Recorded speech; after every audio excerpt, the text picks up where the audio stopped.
Wisconsin Sports Zone update. Well, the Packers are putting the finishing touches on their game plan for Sunday's matchup in Denver. If this season is any indication, it will be a four-quarter game. Broncos have trailed in 9 straight games and come back to win all of them. It's certainly been a topic of conversation inside the Packers' offices at Lambeau Field. Coach Matt LaFleur. Can't let up when these guys have been down, and whether it's Philly or the Giants, and just fought back and found a way. I think it was 20-0 or 19-0 from the Giants game. I can't remember what it was, but they were way down and they battled back, and you can tell it's a resilient football team. Obviously, they got a ton of talent in every phase of it, and they got a bunch of great coaches, so they're never out of the fight. Packers did get some good news in the form of Josh Jacobs being back on the field on a limited basis today. He's dealing with a knee injury from really a month ago and did not practice the first 2 days this week. While the Packers injury report is long, every player on the active roster took part on at least a limited basis today. On Sundays at 3:25. To Wisconsin, they have a 5th offensive line coach in the last 6 seasons. That's after they fired A.J. Blazek earlier this week, named former Arkansas offensive line coach Eric Mateos as his replacement. Rural Mutual Insurance, keeping Wisconsin strong. All business owners want the same thing, to make their business succeed. At Rural Mutual, they help that happen. As the 3rd largest writer of commercial business in Wisconsin, they take the time to learn your business so they can properly protect you. Call your local agent today or visit ruralmutual.com. Rural Mutual Insurance, keeping Wisconsin strong. Well, after beating Boston last night, Bucs going to be on the road on Sunday when they travel to Brooklyn to face the Nets. And the Badgers getting some time off for final exams. They'll return to action next Friday in Milwaukee against Villanova. With this Wisconsin Sports Zone Network update, I'm Zach Heil. Print.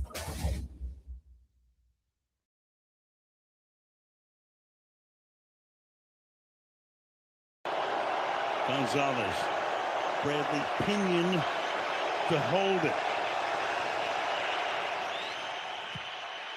And the kick is just inside the left upright. And there's a little celebrating going on in Charlotte, North Carolina right now. This puts the Panthers in the driver's seat for the moment in the NFC South. They control their own fate. Atlanta comes to town. It was 28-14 at one point. Come from behind with the last 15 points and win at 29-28. Think about what Tampa has done here in the last 3 or 4, 5 weeks. Last week they lost to New Orleans. Tonight they lose to Atlanta. And it all came down to this kick right here.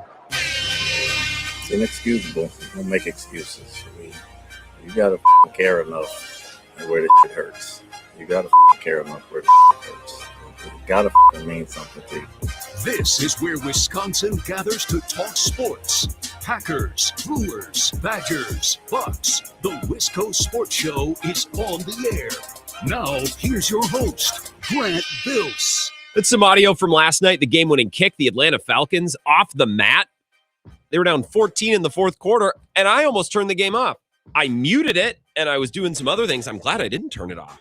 It turned out to be a wildly entertaining finish and a really significant result in a standalone game and a significant result in the NFC playoff picture. So I want to just at the beginning of the show react to last night. The Bucks game was sneaky awesome, and maybe not sneaky awesome, but a lot better than I expected. I know the Celtics are not what they've been in the past, but still a couple of guys who can really hoop on that team. Jaylen Brown, a lot of respect for him, and Bobby Portis and Kyle Kuzma said, yeah, we're going to win anyway by double digits. So sneaky good sports night last night. Didn't really expect it to be sneaky good. Looked like the Bucks were going to win going away. I didn't expect much from the Milwaukee Bucks, and we got 2 really entertaining games. So I want to react to last night just for a couple of minutes and our opening segment, and the most of the rest of the show will be all about Packers Broncos, including Ryan Wood, who will join us here in about 10 or 12 minutes in segment number 2. Thanks to La Crosse Bierhaus. This is the Wisco Sports Show. Happy Friday. Fins up. Happy that you are here. This Packers Broncos game, we've been talking about it all week, and it feels like every Packers game is huge because this is a Wisconsin talk show. So we're going to talk about every game. But even if I was just a casual NFL fan looking at the slate this weekend, you'd have this game circled. This game's awesome. Uncommon opponents. Should be a great jersey matchup. 2 legacy teams with some history. They once played in a Super Bowl, right? I would say, each maybe in the top 3, top 5 of franchises with history and fan bases and legendary players and coaches and quarterbacks. So an awesome game. And I want to make sure that we don't miss that, even though we're always, getting ready for Packers games as if they're the most important thing, because that's the show. So we'll break that down. I'll take your calls throughout the show, 608-321-1670. You can comment on the live stream. Always the Wisco Sports Zone app, the place to watch live or after the fact. And then, of course, the place to find the podcast. But the show streams, every usual place that you can find a show. And then, YouTube, it's on my Twitter at Wisco Grant. You can listen to the podcast after the fact, wherever you get your podcasts. A couple of thoughts last night. I didn't realize that so many people did not like Todd Bowles. I always thought Todd Bowles was a good coach. He took over for Bruce Arians, and the thing just kind of kept going. And I know Dave Canales got hired off his staff as a head coach, and then Liam Cohen this last offseason got hired as a head coach too. So we're so easy to, pass off credit to the coordinator that got hired away. And I think early this year, people were very quick to do that with the Detroit Lions. And they certainly don't look to have the exact same punches they had with Ben Johnson. But I think for the most part, they look like the same Detroit Lions. Their defense has taken a little bit of a step back, and they've lost a lot of these really close games. I think they're, by and large, mostly the same Lions team this year that they were last year. I think the Packers are better. The Bears are better. And that's the way football goes. You have a hard schedule because of your successes the previous year. And, we're so quick to say, well, it was all Ben Johnson, or in the case of the Buccaneers, right? It was all Dave Canales. It was all Liam Cohen. Well, Todd Bowles assembles the staff. He and his closest, coaching, allies on that staff promote guys or install the next guy. So I've always thought Todd Bowles is a really good coach. There were so many angry people, Buccaneers, I should be specific, because the Milwaukee Bucks also played last night, talking about, you got to fire Todd Bowles. You got to fire Todd Bowles. I actually liked this little rant. You heard Bowles in the intro with some profanity, I believe, like 7 F-bombs over the course of one answer in that press conference, and I cut it down to about 10 seconds. But this is another comment that was making the rounds. I actually think I like this from a head coach. A lot of people are saying, hey, man, Todd Bowles, gotta go. At this point, you've seen everything in the season. The coaches have done everything they can do. This is a player-driven team in the last 4 or 5 weeks. You got to execute, and they got to hold each other accountable. As a coach, you can sit there till you blue in the face until they start holding each other accountable and doing the little things right. And that's not everybody. Then we're talking about a small select few, but the small select few is what's getting us beat. And until that happens, it's not going to get right. So we got to get up and go to work tomorrow. No matter how bad today looks, you got to put it behind you, and we got to win the last 3 games. We know that. So I actually like this from Todd Bowles. I don't think this is him throwing his players under the bus. He's saying, look, by this point in the season, these teams the good teams have mostly gotten this thing figured out. The coaches know what works and what doesn't. They kind of got a feel for what types of plays and what types of things to call in certain moments. Todd Bowles is saying, look, there's no magical, elixir for coaches at this time of the year. Like, it's about going out and make plays. We didn't make plays tonight. And I believe the Falcons had 20 penalties last night. You got to find a way to win that game. And I actually think the Buccaneers got lucky twice in the fourth quarter with fumbles that they somehow got back on. Wildly entertaining. Baker Mayfield throwing behind a guy that basically on that conversion mostly would have iced the game. And then the Buccaneers defense had Kirk Cousins, who can't move, in 3rd and 25 and then like 4th and 14, couldn't get off the field. Like, that's not Todd Bowles to me. That's on the players. I think the conversations that matter most for this show, not really about Todd Bowles and whether he's a good coach or not. It's a Wisconsin talk show. I think Baker Mayfield and his standing in the NFC, the first month of the season, I'm like, man, is he right there with Matthew Stafford in the NFC and whatever other elite quarterbacks you want to talk about? Jared Goff's near the top, even though he's an imperfect player. Jordan Love, I think over the course of this season has shown that he belongs at the top, even though there are times where he's an imperfect player. Why not Baker Mayfield? Why wouldn't he be in the MVP conversation? Why wouldn't he be thought of at the top of the NFC that doesn't feature Josh Allen, Lamar Jackson, Patrick Mahomes? And I've just been so underwhelmed. And for the last couple of weeks, it's like, well, he doesn't have Chris Godwin. He doesn't have Mike Evans. Ibuka is, was really good at the beginning of the year. He's kind of waxed and waned. He's missed some time, I believe, as well. I could be wrong on that, but it's not like they've been playing with a full deck. Bucky Irving has missed time. They were all back last night, and Baker Mayfield was throwing bad picks and missing guys. So I don't know what that means for the NFC playoff picture and what that means for our quarterback hierarchy in the NFC. I think the most interesting part now is if you look at the current playoff picture in the NFC, which will change. There's what, four games left? There's a little bit over a month left. So the number 1 seed right now would be the Rams. They would have the first round bye. The 2-7 would be the Packers hosting the Bears. The 3-6 would be the Eagles hosting the Niners. And the 4-5 would be the Panthers, because they're division champs, hosting the Seahawks. This is subject to change, obviously. I wouldn't be shocked if the Lions found a way to get in there. The problem is one of these spots are going to be taken by an NFC South team that's either going to be the Panthers, who are currently 7-6, and I believe now the Bucs are 7-6 as well. And didn't they start like 6-2? We went over this yesterday. I had the exact numbers. They've lost, I think, 5 of 6 now. I think they had lost 4 or 5 coming into last night. Now they've lost 5 of 6. So one of the playoff spots is going to be taken by Carolina or Tampa, which will be a less deserving team than probably Chicago and or Detroit, or even the Packers. If they go sideways and miss the playoffs, it could happen. It's unlikely, but it could happen. The Niners, give them credit. I think at this moment in time, you would think of as a deserving team, really well coached. I just have so much respect for that operation as a whole. A lot of teams would have cratered. It's not our year. We're missing too many guys. I don't think of the Niners as legit contenders, but I certainly respect them enough and believe in them as a playoff team, and they've more than earned it this year, right? So one of these teams that I think is very good, I think the Lions are very good, could be left out. If things go sideways for the Bears or the Packers, they could get left out. Seems unlikely, but it could happen, right? The Niners, we'll see what happens, could, ultimately be on the outside looking in. I think they would be deserving. But here's my Packers takeaway. I think it's so important for the Packers to win the division. And I think it's so important for them to get home games. And if they could get the 1 seed in the first round bye, that would be incredibly important too. But I just want to point out, and Packers fans, this should be a real point of optimism. This should be something that excites you as a fan or an owner like myself. Is there a single team in this playoff field in the NFC, or even, extended out to teams that are currently on the outside looking in? Detroit, or let's just say Dallas. Throw them in there too if Dallas were to somehow, get one of those final spots. Let's say Philly crashes and burns, Dallas takes their place. Is there a single team in the current NFC playoff picture or in the hunt where you would think, well, the Packers are drawing dead if they got to go on the road and play there? Is there a single team, Rams?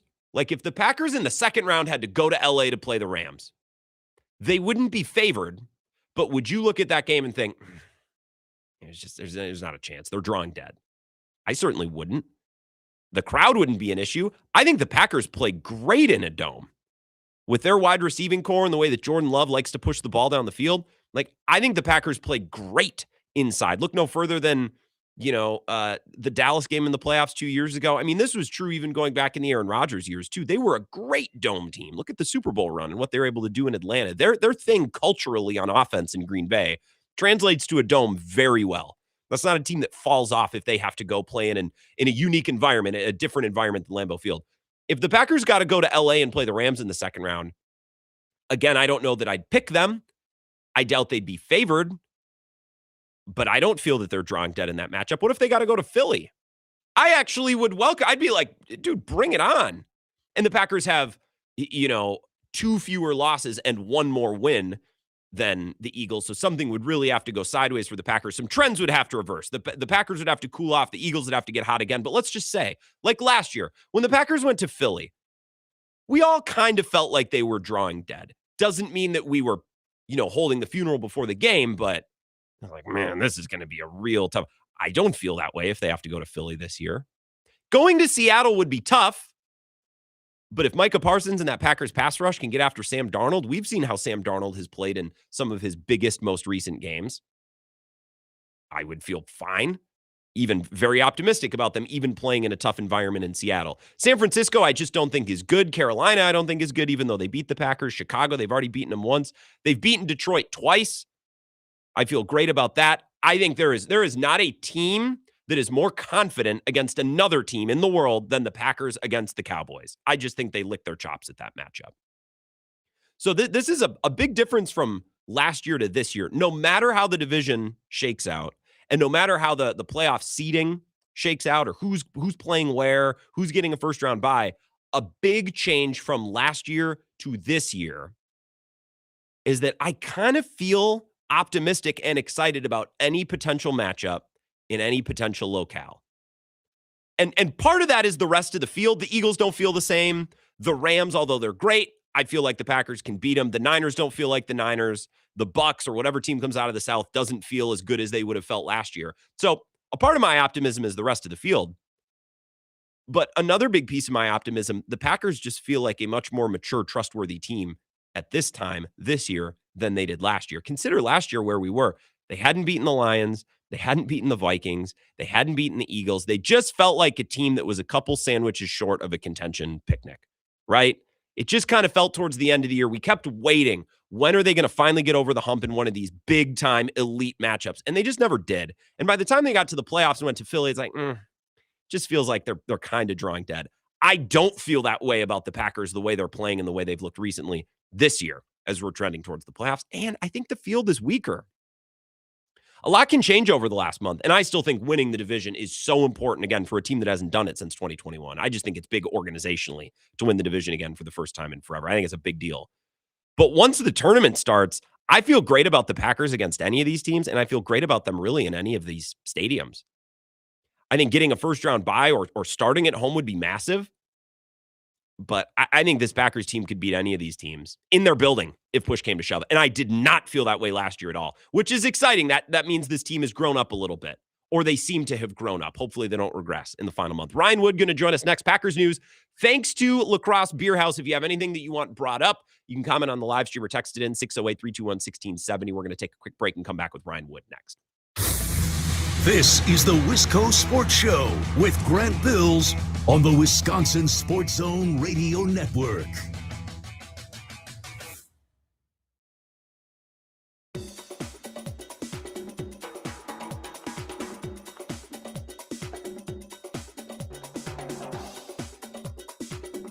The Wisco Sports Show will resume in 3 minutes.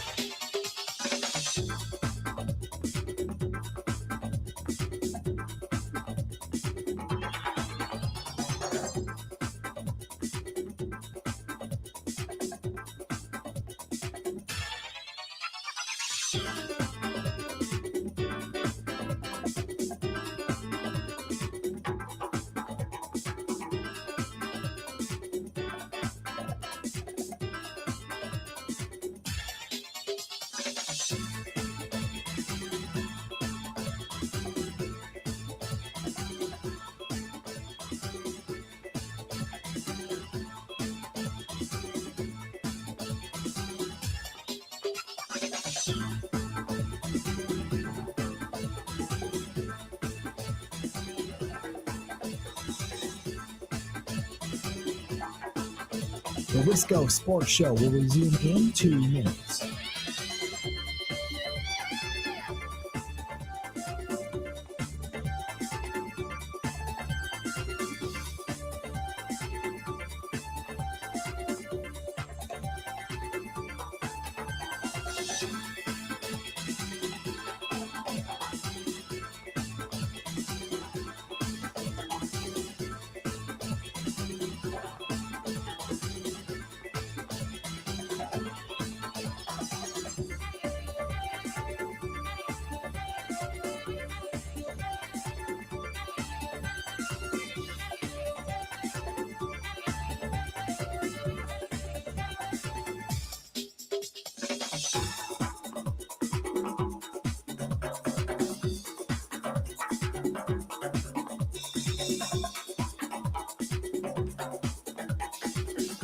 The Wisco Sports Show will resume in 1 minute.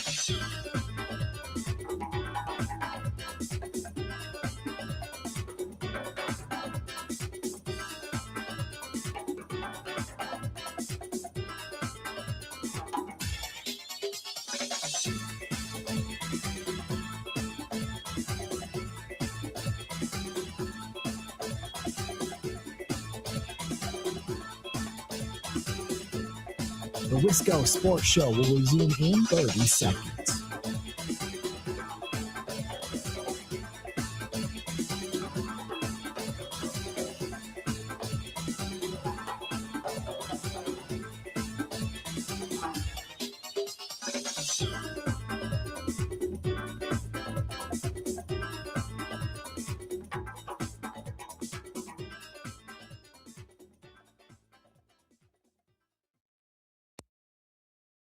I'll leave that for everybody else to decide. I'll just focus on the day to day and trying to do. I feel like you're always coaching for everything in this league. That's just my mindset. It's always been that way. You can't ever exhale. You got to always be pushing, and that's just my mindset. So, and that will be my mindset until they tell me not to coach anymore. That's Matt LaFleur after the Eagles loss when he was asked, are you coaching for your job? And I want to harken back to that cut. I wanted to play that again because I think we should check in on that. I think we should update that. We started earlier this week a topic that Zach Heilprin brought to the air in the morning show, which I thought was brilliant because, remember early in the year, Ed Policy said, well, we don't want lame ducks. So we had a conversation basically that was, Brian Gutekunst and Matt LaFleur auditioning this year for contract extensions, right? And when it wasn't going so hot, we talked about it a lot, right? Matt LaFleur coaching for his job. And you heard that question and answer. I believe it was Matt Schneidman who asked after the Eagles game. And then Zach Heilprin brought to the morning show earlier this week, well, how about now? How do you feel now about the job that Brian Gutekunst and most specifically that Matt LaFleur has done? And the reason I play this and set this up is Ryan Wood is joining us now. Thanks to La Crosse Bierhaus. You wrote about this week, Ryan, that if Matt LaFleur is coaching for his job, he's had a heck of a month to show the brass and even Packers fans that he is the coach to remain with this team into the future, right? He's making a statement. Now, can we preface this conversation with what should be obvious, but let's make sure it's obvious. Mm-hmm. To take a freeze frame right now is as silly as it was a month ago. Agreed. Right? Yep. Why are we having this conversation? Because of what you said. Because what Ed Policy said. Because he doesn't want a lame duck in 2026. And right now, Matt LaFleur, whose contract expires at the end of 2026, would be a lame duck. So we know that. That's why this is a relevant conversation. But ultimately, that decision is not going to be made based on mid-December any more than it was on mid-November. It's going to be based on January. With that said, I feel like coaching, man, it's one of those professions where it's kind of like being an offensive lineman. The only time you ever hear a coach's name is when they done screwed up. Yep. And that's fair because it's an incredibly important job in the NFL, and there's only 32 of them. But I also feel like if it's the right thing to do to point out coaching gaffes, it's okay too to point out when a coach is on a heater, and Matt LaFleur has been on a heater. 4 straight wins. Just think about the last 3 weeks. He outcoaches Kevin O'Connell in a game where Matt LaFleur knows that the offense had been struggling. The offense needed to get untracked. But he also knew he was going into a short week. He doesn't want to show his bag, right? So in a situation where it had been very tempting to really push it against an incapable quarterback in J.J. McCarthy, he takes the air out of the ball. It's the right decision because 5 days later in Detroit, he out-Dan Campbell's Dan Campbell. And then I thought what was really deft was the end of the first half against the Bears, where Matt LaFleur is gauging the clock, and out of the 2-minute warning, the Packers get a stop. He has 3 timeouts. He could have stopped the clock then, except he knows he's getting the ball to start the third quarter. So the one thing Matt LaFleur does not want to do is let the Bears touch the ball again in that half. Yep. And he lets the clock run. And then the offense comes out onto the field, and the first play, he hands off to Josh Jacobs, and he lets the clock run. And then he doesn't call a timeout until the next play, 12-yard pass to Luke Musgrave. It's under a minute. And on the very next snap, it's an incomplete pass on a check down to Luke Musgrave. But had Jordan Love seen Christian Watson on the other side of the field, he would have had a touchdown. Matt LaFleur sees that. What does he do? He comes out the 4th play of this drive with a very similar formation. But instead of Christian Watson being in that spot, he puts Bo Melton, the receiver that is most likely to be forgotten in terms of covering for the Chicago Bears defense. And what did the Chicago Bears defense do but forget to cover Bo Melton? So you had Matt LaFleur in a game that was decided by a touchdown. Play the time, knowing that they get the ball to start the third quarter, being passive until the moment struck to be aggressive, and he didn't hesitate. It's been a really, really good few weeks here for Matt LaFleur. What ultimately matters is what's coming next, not just this week, but ahead. But he's making a statement. Well, and you're right. It's a silly conversation to have at this moment, but we had it at the beginning of the year and we had it when things weren't going well. So then to just dismiss that conversation, not talk about it when things are going well, you're right. Plus it's a daily talk show. So we're going to talk about all this stuff every week. and we'll adapt and we'll adjust our takes starting next week. Have you noticed, and you gave us some great specific plays, have you noticed big picture, maybe Matt LaFleur getting his arms around this team, their strengths and their weaknesses as the season has progressed, and maybe realized some things that have allowed him to push those buttons and pull those levers in games in a way that maybe he wasn't really prepared or wasn't fully, able to do earlier in the year when they were struggling? I think in a way, yes, but when you look at the slice of the pie, as far as the credit goes on what I think you're referencing is really target distribution. Sure. That has a lot more to do with the quarterback than it does with any play caller in the NFL. Because ultimately the football leaves the quarterback's hand. The quarterback's the one that has to decide where he's going to throw, and obviously progressions matter. So I'm not saying it's 100% quarterback, but the quarterback is the one that throws the ball. And I do think that you have seen a very clear reshuffling of the landscape, the hierarchy, when it comes to target distribution in this offense over the past month. And guess what? It turns out that throwing to Christian Watson more is a good thing for the offense. It turns out that Jaden Reed is a great compliment with Christian Watson. And it turns out that Romeo Doubs, for all the trust and all the synergy that Jordan Love has acquired and built up with him over the years, the offense is just fine if he's no more than your third option in the passing game, right? So, yeah, I think that when it comes to the target distribution, Jordan Love has clearly identified, okay, offensive football is about throwing to your best players the most often, and he's doing that more, and that should continue.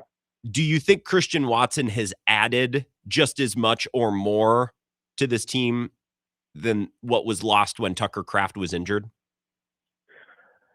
Yeah. Do you get what I'm asking? It's a complicated concept, but I think you get it. Yeah. Okay. It's hard to compare because they're so different. Yeah. I'll say this. Let's go into the fanciful world where Tucker Kraft never tears his ACL. Mm-hmm. Can you imagine the three-headed attack of Christian Watson, Jaden Reed, and Tucker Kraft, which, by the way, is your 2026 Packers offense? Yeah. You have playmakers at all levels of the field. Christian Watson taking the top off, Jaden Reed working the intermediate, Tucker Kraft, the check down king, the yak king. That is all levels, right? So they're missing, and Jaden Reed can help in this for sure, but they're missing that dynamic, close to the line of scrimmage player. But in Christian Watson and Jaden Reed together, you've got the top taken off of the defense. In Jaden Reed's role, we saw it very clearly. I saw it in his one game back against Chicago. His ability to keep the offense on schedule, down in distance, with the jet sweeps, with the short outs. That's huge for this offense, because when this offense has struggled this season, it has gotten behind the sticks. A lot of times that's procedural stuff. It's pre-snap penalties and stuff like that. But it's also been the run game and trying to get that on track. Too many times, too many weeks, the Packers offense has gotten behind the sticks. Jaden Reed's going to help with that immensely. As far as Christian Watson, Tucker Kraft, he's replaced Tucker Kraft in terms of there's a clear alpha, there's a clear number one in this offense that needs that target allotment every single week to be the best version of this offense. Ryan Wood is here, Packers News. And staying ahead of the sticks, probably most important in this Broncos game compared to any of these recent games, like against that pass rush on the road. That's going to be crucial. So that'll be something to watch. One more thing on wide receivers, and I don't know that this is some super crazy pressing issue, but I want to pick your brain on it because you get to see practice and you get to see all the stuff going up on Green Bay. Do you think Matthew Golden has a game this year before the end of the year? Like, do you think he has this game that we've been waiting for where he has 4 catches, 90 yards and a touchdown, or do you think that might just have to wait until next year, somewhere down the road? I wouldn't doubt him having a game. There's talent there. But if we're talking about Packers passing game, it all begins with 2 guys.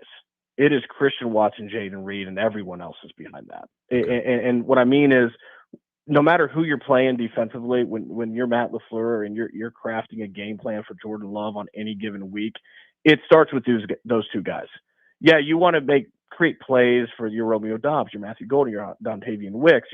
You want to get those guys involved. I'm not saying that, but if the Matthew Golden game never comes this season, but Christian Watson and Jaden Reed are feeding, that's just fine for this offense. What have you seen from Anthony Belton? Road grader, man, 336 pounds. That's what they were looking for. That was the idea when they drafted him, right? That was the concept. It was. it makes you question why it took so long to get there. Sure. Right. I was saying it for like 3 or 4 weeks. Anthony Belton, right guard. Anthony Belton, right guard. And finally, they put Anthony Belton at right guard and Sean Ryan at center, another road grader.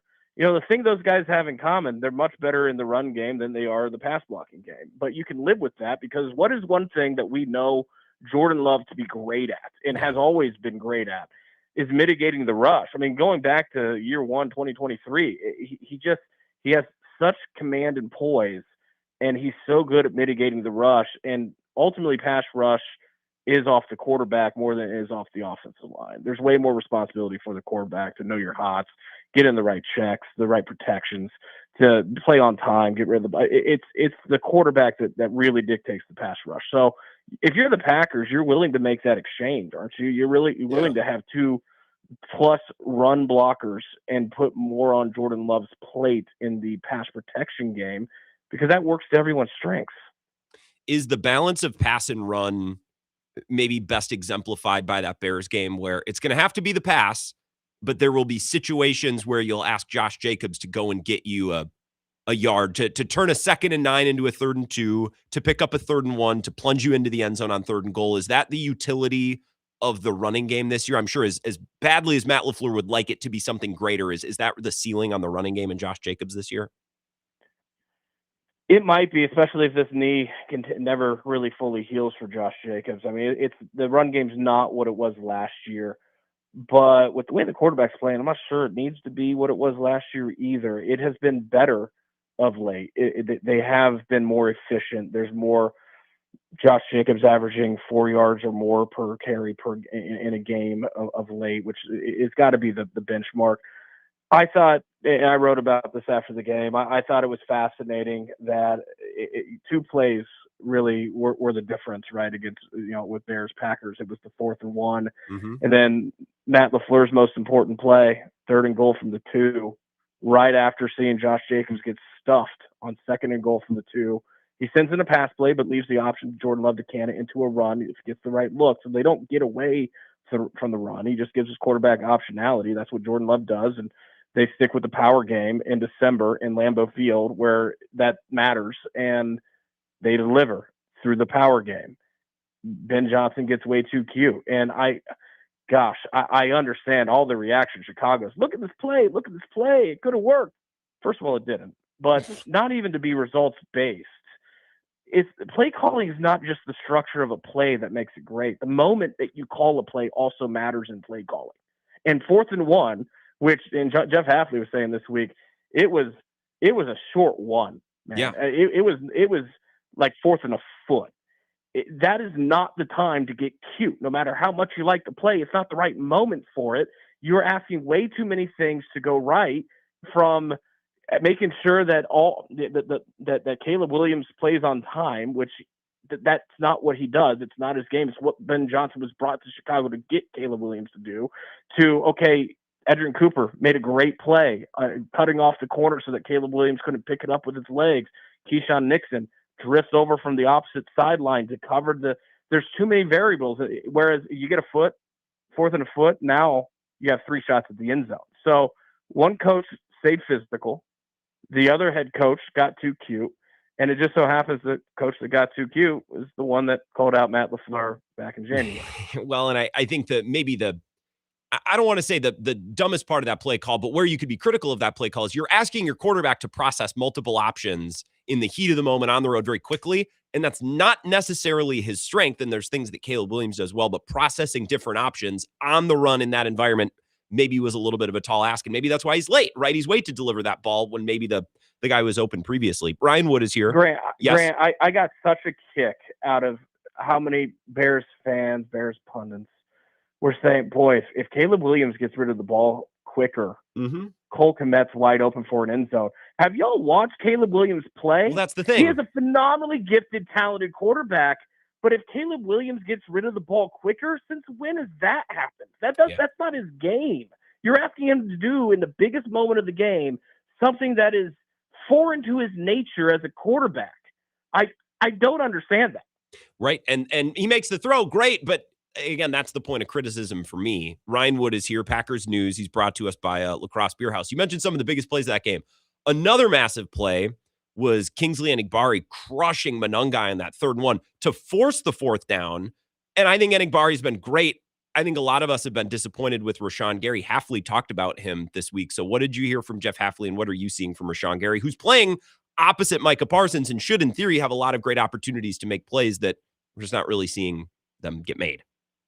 You know, I feel like a Rashawn Gary apologist when I say this, and it's not what I'm trying to be, I promise. But this is what Rashawn Gary is. And the reason, the fact that Rashawn Gary is this is the reason that the Packers traded for Micah Parsons. If Rashawn Gary was a dynamo number 1 edge rusher, the Packers would not have given 2 first-round picks for Micah Parsons. They would have no need for that, right? So I'm not surprised that Rashawn Gary is being what Rashawn Gary is, which is a very high-effort, terrific edge defender against the run. He's done that.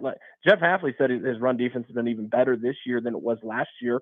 And last year, Rashawn Gary's run defense is why he was a Pro Bowler. He's giving that effort. This run defense has no issue on the perimeters. Rashawn Gary's a big part of that. And then there's some pressures. I mean, Rashawn Gary was in the backfield chasing down Caleb Williams. He's not Micah Parsons. Very few are. So would you like more pressure? Sure. And I said it at the onset of this season, and I'm going to stick to it. I might go down with the ship here. I said it's going to be the first double-digit sack season of Rashawn Gary's career. Now, he's got 2.5 to go in 4 games. Can he get there? We'll see. I mean, he's due. So we'll see if he does. But the fact that it would be his first double-digit sack season says everything you need to know about Rashawn Gary as a pass rusher. He's a solid number 2. He's not a number 1, and that's the reason why the Packers traded for Micah Parsons. 60 seconds, because I got to let you go. What's your angle? What's the matchup that you're watching for on Sunday? Through what lens will you view this game? These are 2 very similar teams to me. They're 2 teams that have great defenses. They've won a lot of games. It's not always been pretty. It's not always been overly impressive. Grant, do you know the last time the Broncos even played a team with a winning record off the top of your head? I do not. Early November against the Houston Texans, who at the time dropped to 3-5 with the loss. They haven't lost since, but the Houston Texans were not these Houston Texans at that time. Before that, you got to go back to early October, and that's when the Broncos went into Philly to win. Yeah, that was going to be my guess. Philly was very good then. So you're talking about a team that has had a very soft schedule. That's a big difference because the Packers have played a lot of good teams lately, and they've beaten them, right? But to me, the biggest difference in this game needs to be Jordan Love versus Bo Nix. You've got the better quarterback further along in his development. Jordan Love needs to be that difference. I believe he will be. I'll take the Packers. Which quarterback makes a game-changing mistake or a game-changing play early, right? That's kind of my dumb view of the thing as well. Which quarterback makes a mistake that gives the other team an in, right? And wouldn't you think it's more likely to be Bo Nix? Yeah. There, I do. Yeah. Me too. I don't put it off the board that it could be Jordan Love in this Packers offense, as good as they've been last month. But that's why they play the games. So now we're to the point where, all right, now let's start the game and we'll see what happens. We can only preview it for so long. Ryan, I kept you too long. Thank you so much. Appreciate you. Hey, take care. Safe travels out to Denver, Ryan Wood. Thanks to Crosse Bierhaus, PackersNews.com. That's my angle here. Which quarterback makes the game-changing play or the game-changing mistake early? I wouldn't be surprised if it starts like Packers-Bears did. Both teams kind of cautious, feeling each other out, possessing the ball. Which quarterback makes a dumb decision or which quarterback makes a big-time throw that kind of kicks the game off, really? Like, I feel like this game might actually start like towards the end of the first quarter, the beginning of the second quarter, and it'll be on the arm of one quarterback doing something good or on the arm of the other quarterback doing something bad. And yeah, I would bet on it being Jordan Love, but I wouldn't put it past him. We've seen him, get a little wide-eyed and hungry-eyed, wanting to push the ball down the field. When we come back, I'll get right to your Packers phone call, 608-321-1670. This is the Wisco Sports Show with Grant Bills on the Wisconsin Sports Zone Radio Network.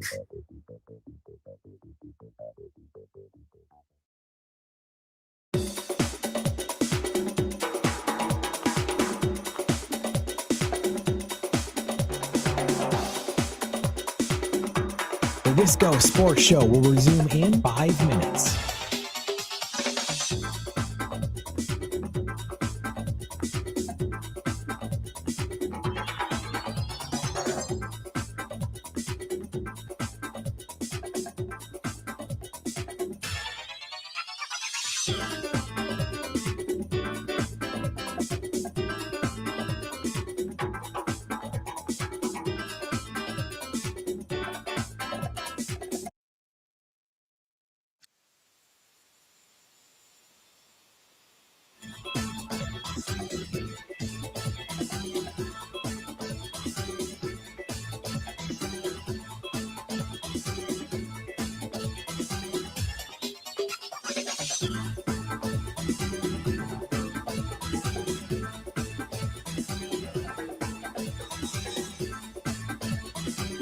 The Wisco Sports Show will resume in 4 minutes.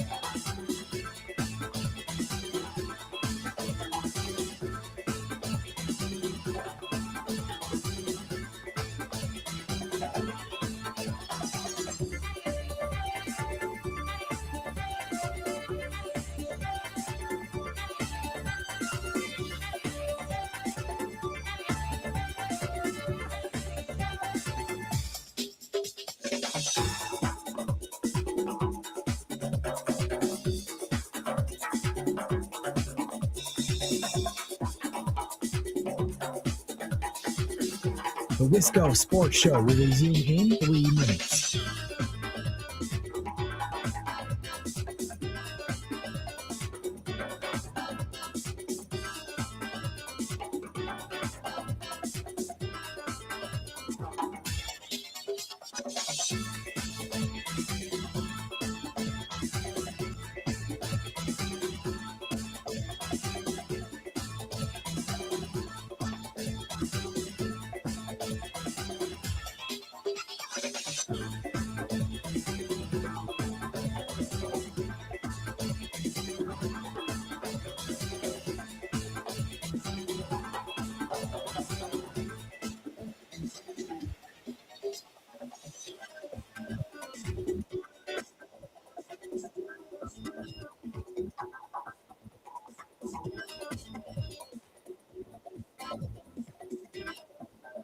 The Wisco Sports Show will resume in 2 minutes.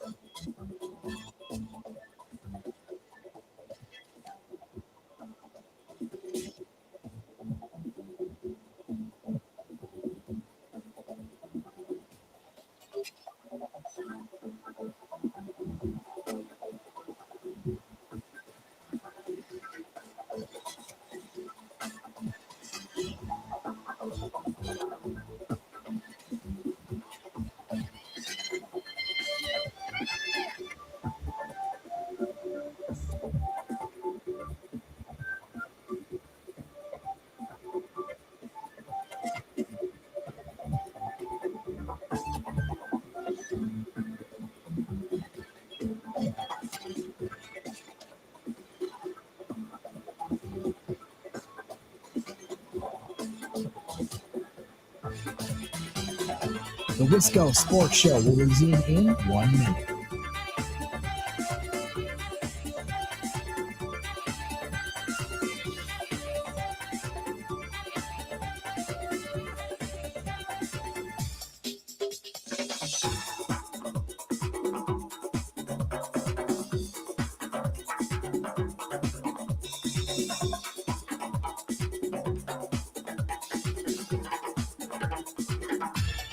The Wisco Sports Show will resume in 30 seconds.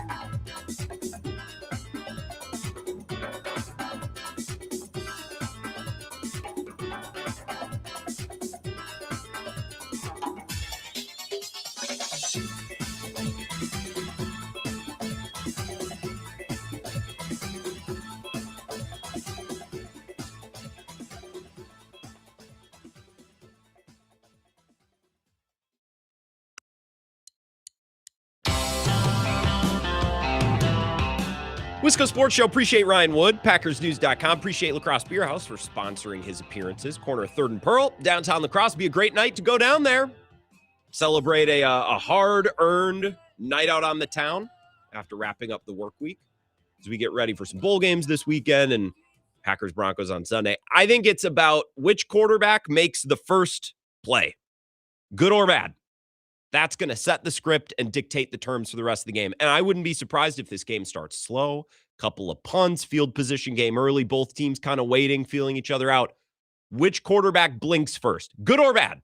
Which quarterback throws up a pick? Which quarterback makes a big-time throw on 3rd down to score a touchdown? And then it's game on. That's my POV from this thing. That's the lens through which I'm going to sit down on Sunday afternoon and watch this thing. All right, we got a caller who's been waiting. Thank you for holding. Oh, my goodness. 608-321-1670. Wisco Sports Show. Who's this?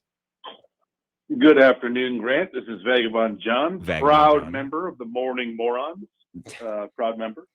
I have to let D and the D know it's been 28 minutes and 30 seconds. Well, you called right before a guest, and you're smart enough you knew exactly what you were doing. But I commend you.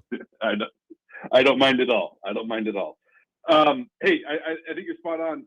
The only thing I would add here is we're getting into the crunch time where it's coaches versus coaches too. I think it's which quarterback makes the big pick, but we just heard your guest, awesome interview there, just talking about how Matt LaFleur has been on fire and kind of in his bag and had Ben Johnson, controlled Ben Johnson from start to end in that game. I think that's what we saw in the Chicago Bears. Yes, the final score was close. Yes, the Bears had a chance at the end to tie it, but the NFL has a razor-thin margin, and Matt LaFleur executed that game like a mastermind. And I think going forward and into the playoffs, can he do that against the guys that he struggled to do that against, in his time with the Packers, right? So I think that's the big answer. I will continue to bang the drum that it is all about Matt LaFleur going forward. I think Jordan Love has proven when given the right opportunities, he's making the right choices. Obviously, we've seen him make bad choices in the past, but, it's a push and pull. No quarterback's going to be perfect. Hey, real quick. Yeah. Last week, Friday, mentioned I had my eye on the shovel in the corner. The panic button was buried in the backyard. Yes. I heard this is for Badger basketball. The panic button for Badger hoops. It's buried in the backyard. My eye is right back on that shovel. And I've been hearing callers. I didn't call about it too much yet this week, but I've been hearing a lot of people freaking out about the offense and playing inside. And I heard Dave from Monona's call specifically. And I don't know if we're seeing the game the same way. I don't know if our viewing experience is quite the same, right? He's not seeing anything, period. So your viewing and seeing experience is definitely different from Dave specifically. I saw Nolan Winter drive 3 straight times and make the Nebraska players bloody, and he absolutely attacked. And so I will not stand for the Nolan Winter slander this week. Stephen Crowell is gentle parenting personified. And Nolan Winter, you got to give him credit. Did it look awkward? Absolutely. Is he skilled at doing what he tried to do? No. But is he aggressive? I think Greg Gard got on their ass in the locker room and they turned aggressive. And I'm excited to see what Greg Gard can do with this team. My eyes on the panic button, but I trust our local tax accountant or whatever you think Greg Gard kind of looks like. But I trust him to make the changes needed. So that's all I got. It's a great call, Vagabond. Have a great weekend. The giving up with 10 minutes left in the second half worries me. That's not a schematic thing. That's not a talent thing. That's just a heart thing. That's a tenacity thing. And that shouldn't need, weeks of development and weeks of chemistry. That should just be there. And you want to tell me, it's a Wednesday night game on the road. Oh, okay, well then what was the BYU game or what was the TCU game? And we'll see. More will be revealed, certainly, as Ebo says. I'm with you on Matt LaFleur and Sean McVay. I think the early script for both of these teams, again, I think this game's going to get off to a slow start. I think it's going to look a lot like Packers-Bears did, with two teams feeling each other out, not wanting or not needing to take massive swings, trying to avoid the first mistake of the game. I think this will get off to a slow start, and I think the early script by both head coaches is going to be really important as well, because both of these pass rushes can get after it, especially if they're playing with a lead.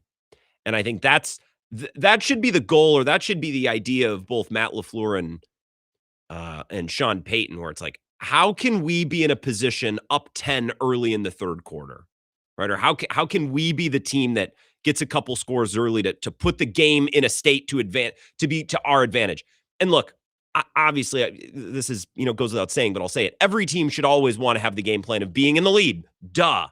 But I think with these teams specifically, with the way that the offense can be a little swing and miss at times, I would say the strength of both of these teams, if you were to ask around the league, not the EPA nerds on Twitter, like ask people around the league, the coaches and the coordinators that I hear speak every week about the Broncos and the Packers, it's the best defense we've faced. This is going to be the best pass rush we've faced. That's the thing that defines both of these teams right now. I'm not telling you the offenses are bad, but the defining feature of both of these teams is the pass rush. How do you get this game in a state that sets your pass rush up to succeed? And I'll be interested to see, what ideas both the play callers come in, scripted plays, first, second quarter, their initial stuff before they start to, maybe slide some pieces around and make tweaks or adjustments. I think adjustments can sometimes be overrated, but what's the concept coming in? What's the idea that was cooked up during the week to come in and to try to get that game into an advantageous state for their pass rush? I'm very interested to see what happens there. A little Packers injury news when we come back and some more Packers Broncos thoughts. I'll get to your texts as well. This is the Wisco Sports Show with Grant Bills on the Wisconsin Sports Zone Radio Network.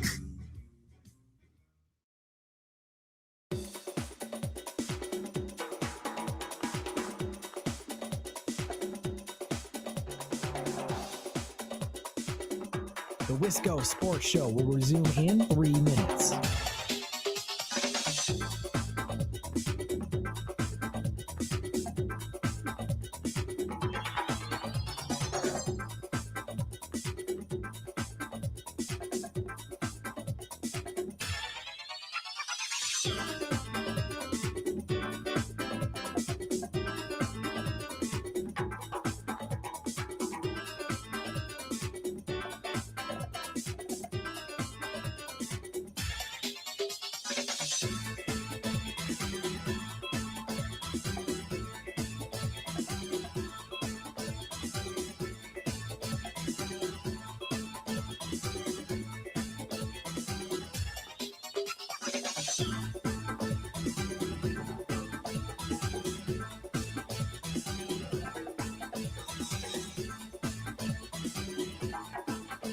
The Wisco Sports Show will resume in 2 minutes.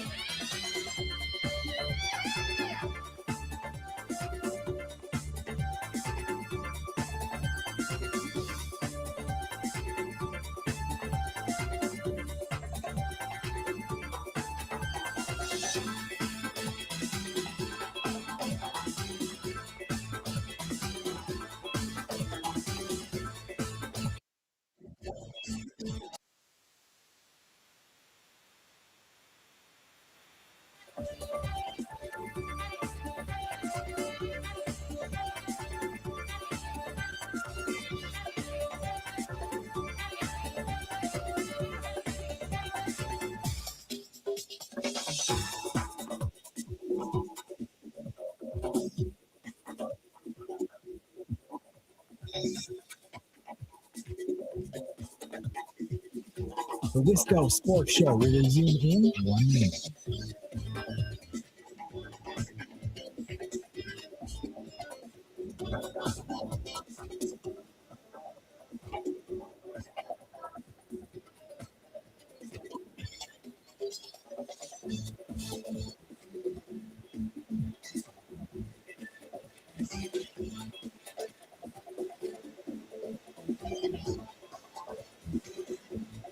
The Wisco Sports Show will resume in 30 seconds.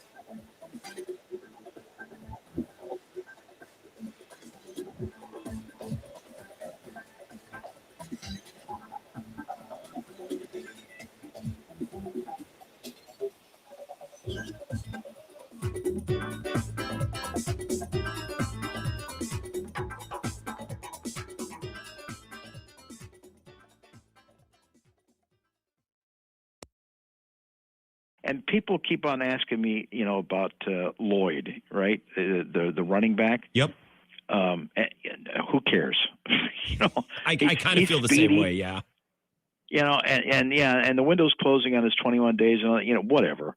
Emmanuel Wilson's been doing a good job for you. Chris Brooks, as a backup running back. But the real concern is Josh Jacobs. That was maybe my favorite moment from Mike Clemens' appearance last night. People keep asking me about Marshawn Lloyd. Yeah, who cares? He is, by the way, showed back up on the injury report today. In addition with the calf he's been working with, he's got a new hamstring injury.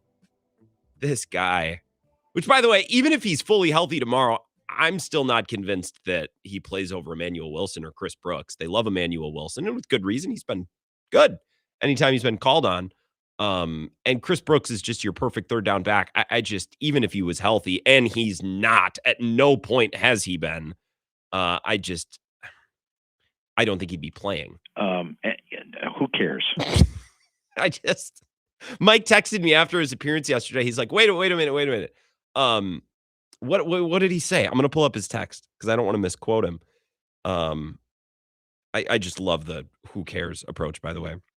He said, did I call him Matthew Lloyd instead of Marshawn Lloyd? Oh my God, that's how little I care. Which I told him, Mike, it's like, Mike, if you did, I didn't notice, which is about how much I care, to be fair. I just, who cares? Who cares? Corey from Marshall said, had the same thought as that fella from Richfield. Must be Steve on the live stream. Says, Bears are primed more for a letdown than the Pack IMO. Looking at the Broncos game this year reminds me of the Packers in 2019. Yeah, maybe. The team that skated by on the skin of their teeth. I think the Broncos this year are much better than the Packers were in 2019. I still don't know if that means they're as good as their record. Jared and DeForest says, Grant, what did you think of last night's Bucs game? That was quite the comeback. Good on the guys for taking advantage of the long rest and playing hard. Bill, yeah, the short test can be a good thing, blah, blah, blah. Yeah, Jared and DeForest talking about the mishap that I had with Bill yesterday in buy or sell. I asked him about the Buccaneers. He thought I said Bucs. So he gave a Milwaukee Bucks answer, and I clearly wasn't even listening close enough to even notice and correct him. So then I went on to talk about Baker Mayfield. Maybe we can have some fun with that audio in the second hour of the show. The injury report, Lucas Van Ness is questionable. I think Lucas Van Ness coming back would be a much larger, it would be 10 times more important than Matthew Lloyd coming back. Excuse me, Marshawn Lynch, whatever his name is.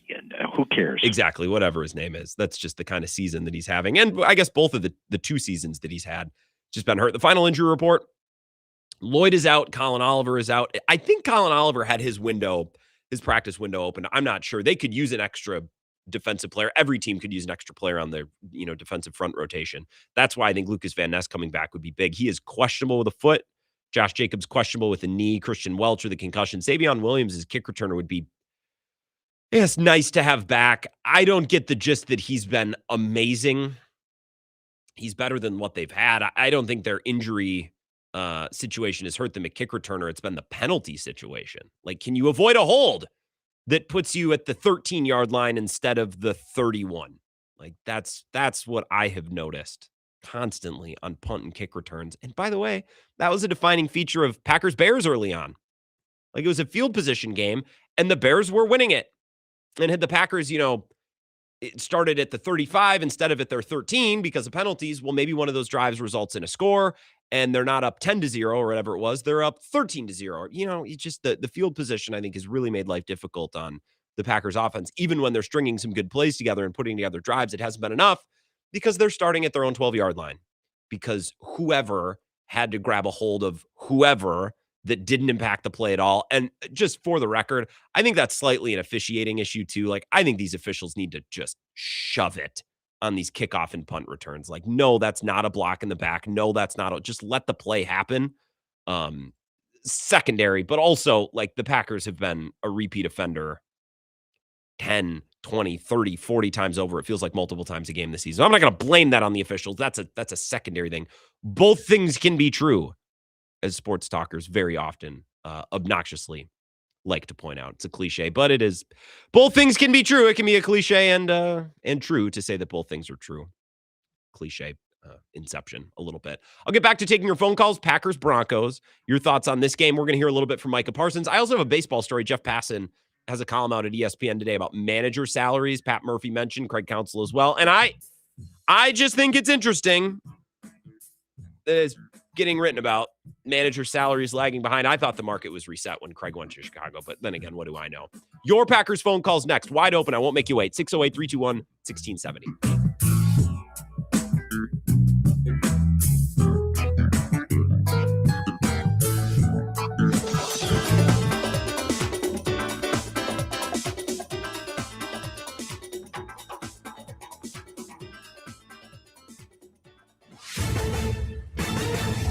is a Wisconsin Sports Zone update. Well, the Packers hit the practice field today for the final time before heading out to Denver to face the Broncos on Sunday. It's a matchup of two of the hotter teams in the NFL. Broncos have won 10 straight. Packers winners of 4 straight. One of the keys to the game for Green Bay will be keeping Jordan Love in the pocket.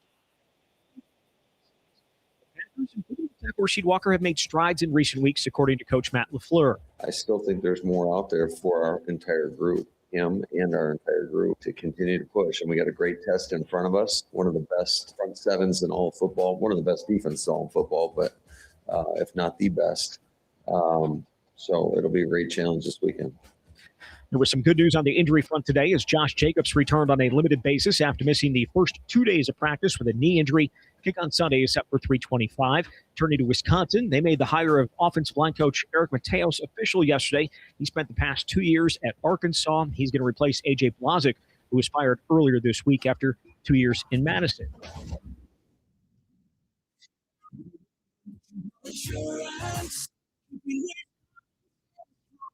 Small business owners want the same thing, to make their business succeed. At Rural Mutual, they help that one. As the third largest writer of commercial business in Wisconsin, they take the time to learn your business so they can properly protect you. Call your local agent today or visit ruralmutual.com.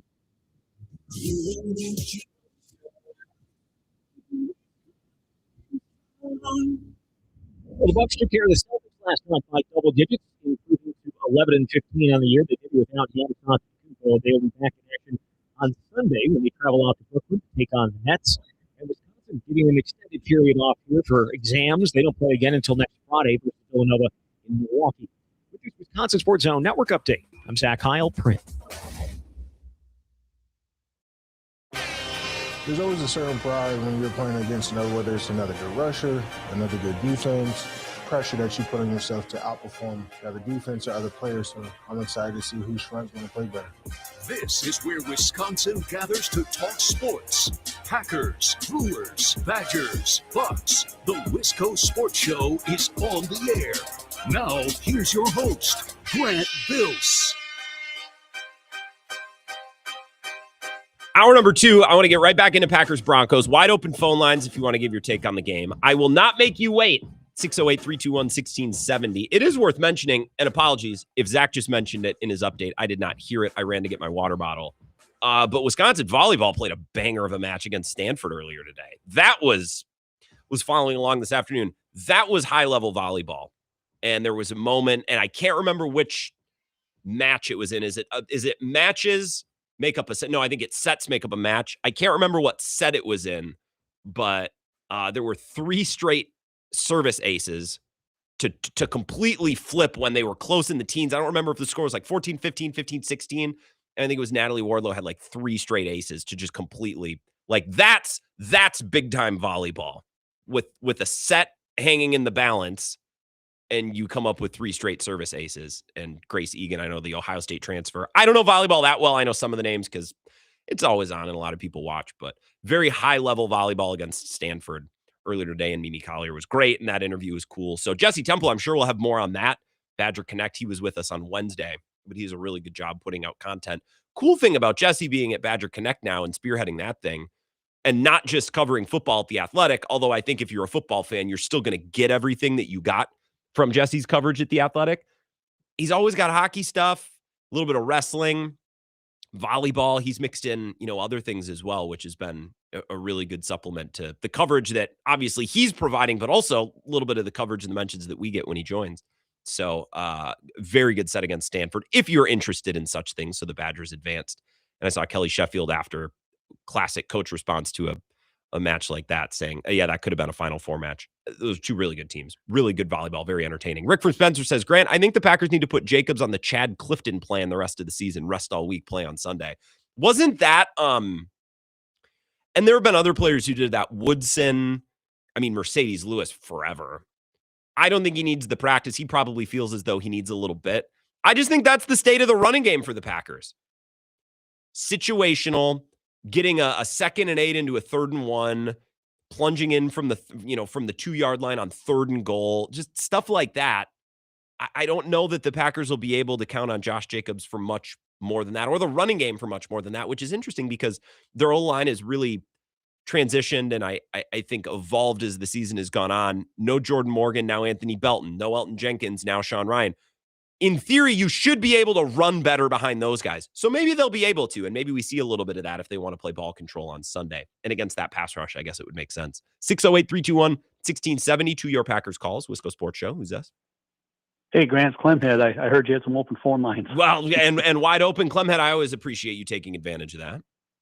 Yeah, well, I even call when it's busy. I don't mind waiting. I just wanted to apologize for my using the K word yesterday, talking about Doug Gottlieb. That probably wasn't good radio. Yeah. What do you have beef with Doug Gottlieb for any specific reason?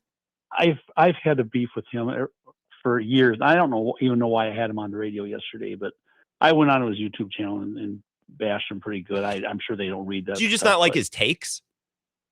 Well, he calls himself, he says, I am defiantly centrist and all this stuff, and he's not. He's on the far left, and that's okay. It's his show. He can do whatever he wants. Well, I think he is, but me, I'm on the far right. So the thing is with the political affiliation side, the thing about Doug Gottlieb that I never get is like, he'll just, it's like someone's telling him he has to take these stances that are unpopular. You know what I mean? Like he's always putting him out there. Like, I'm going to say something's unpopular. It's like, Doug, no one's making you. I don't get it. I think his show, I think he's a good host. He's been very nice when I met him, but sometimes I'll see clips or I'll see tweets. It's like, Doug, why are you don't need to fight this battle, man. Like, people aren't going to like this. Whatever. He's the kind of guy too. He's the kind of guy too, that in the midst of the NFL playoffs, he'll do like a whole hour segment on the NBA. Yeah. He's very basketball centric because he plays basketball. And he's good. I think he's great college basketball voice. Like I don't know that there are many people that are better, at least in jobs like that, Trying to remember which team he got kicked off of for theft. I think it was Notre Dame. He did some serious credit card at Notre Dame. Activities. And then he ended up at Oklahoma State. Yeah. Yeah. So he's got Green Bay playing well, by the way. Green Bay looks much improved this year. I was going to check that. I was going to check their standings. I was just kind of curious how a guy, puts in 2 hours a week coaching and then 18 hours a week on the radio. So I didn't know how that worked. But I would imagine it's a little bit more coaching than that. People aren't going to care about the radio show if Green Bay starts winning. That's the thing. Yeah.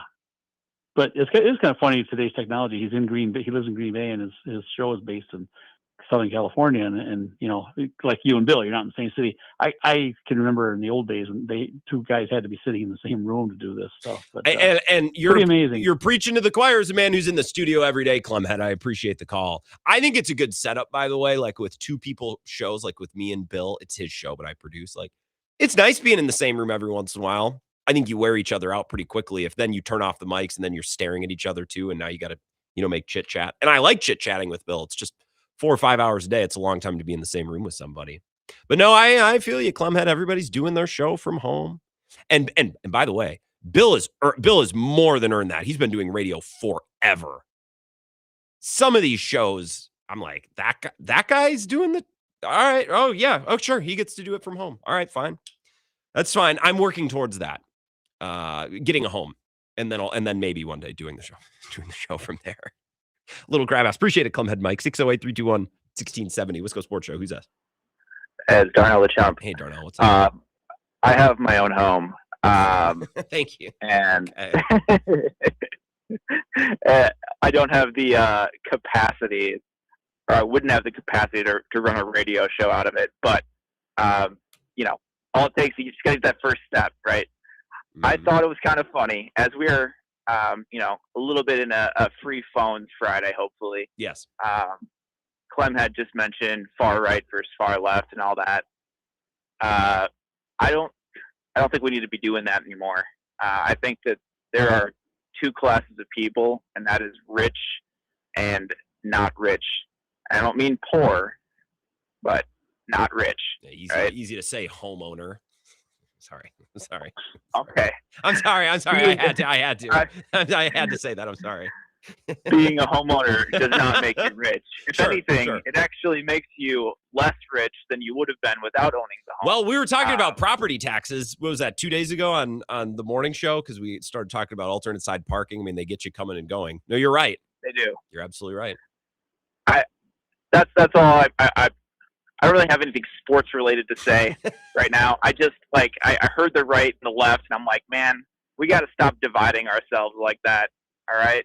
Like it's not about what political puppet you support, right? It's not about which side of the aisle you're on. It's about, do you have a doomsday bunker or don't you have a doomsday bunker? Yeah. You know what I mean? Do you think, are you in a position to be above everyone else and on the rocket ship to Mars when it happens, or are you not? Yeah.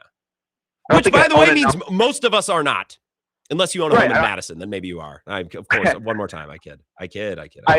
I don't own enough Tesla or SpaceX stock to get on one of those spaceships. So, it's just sad.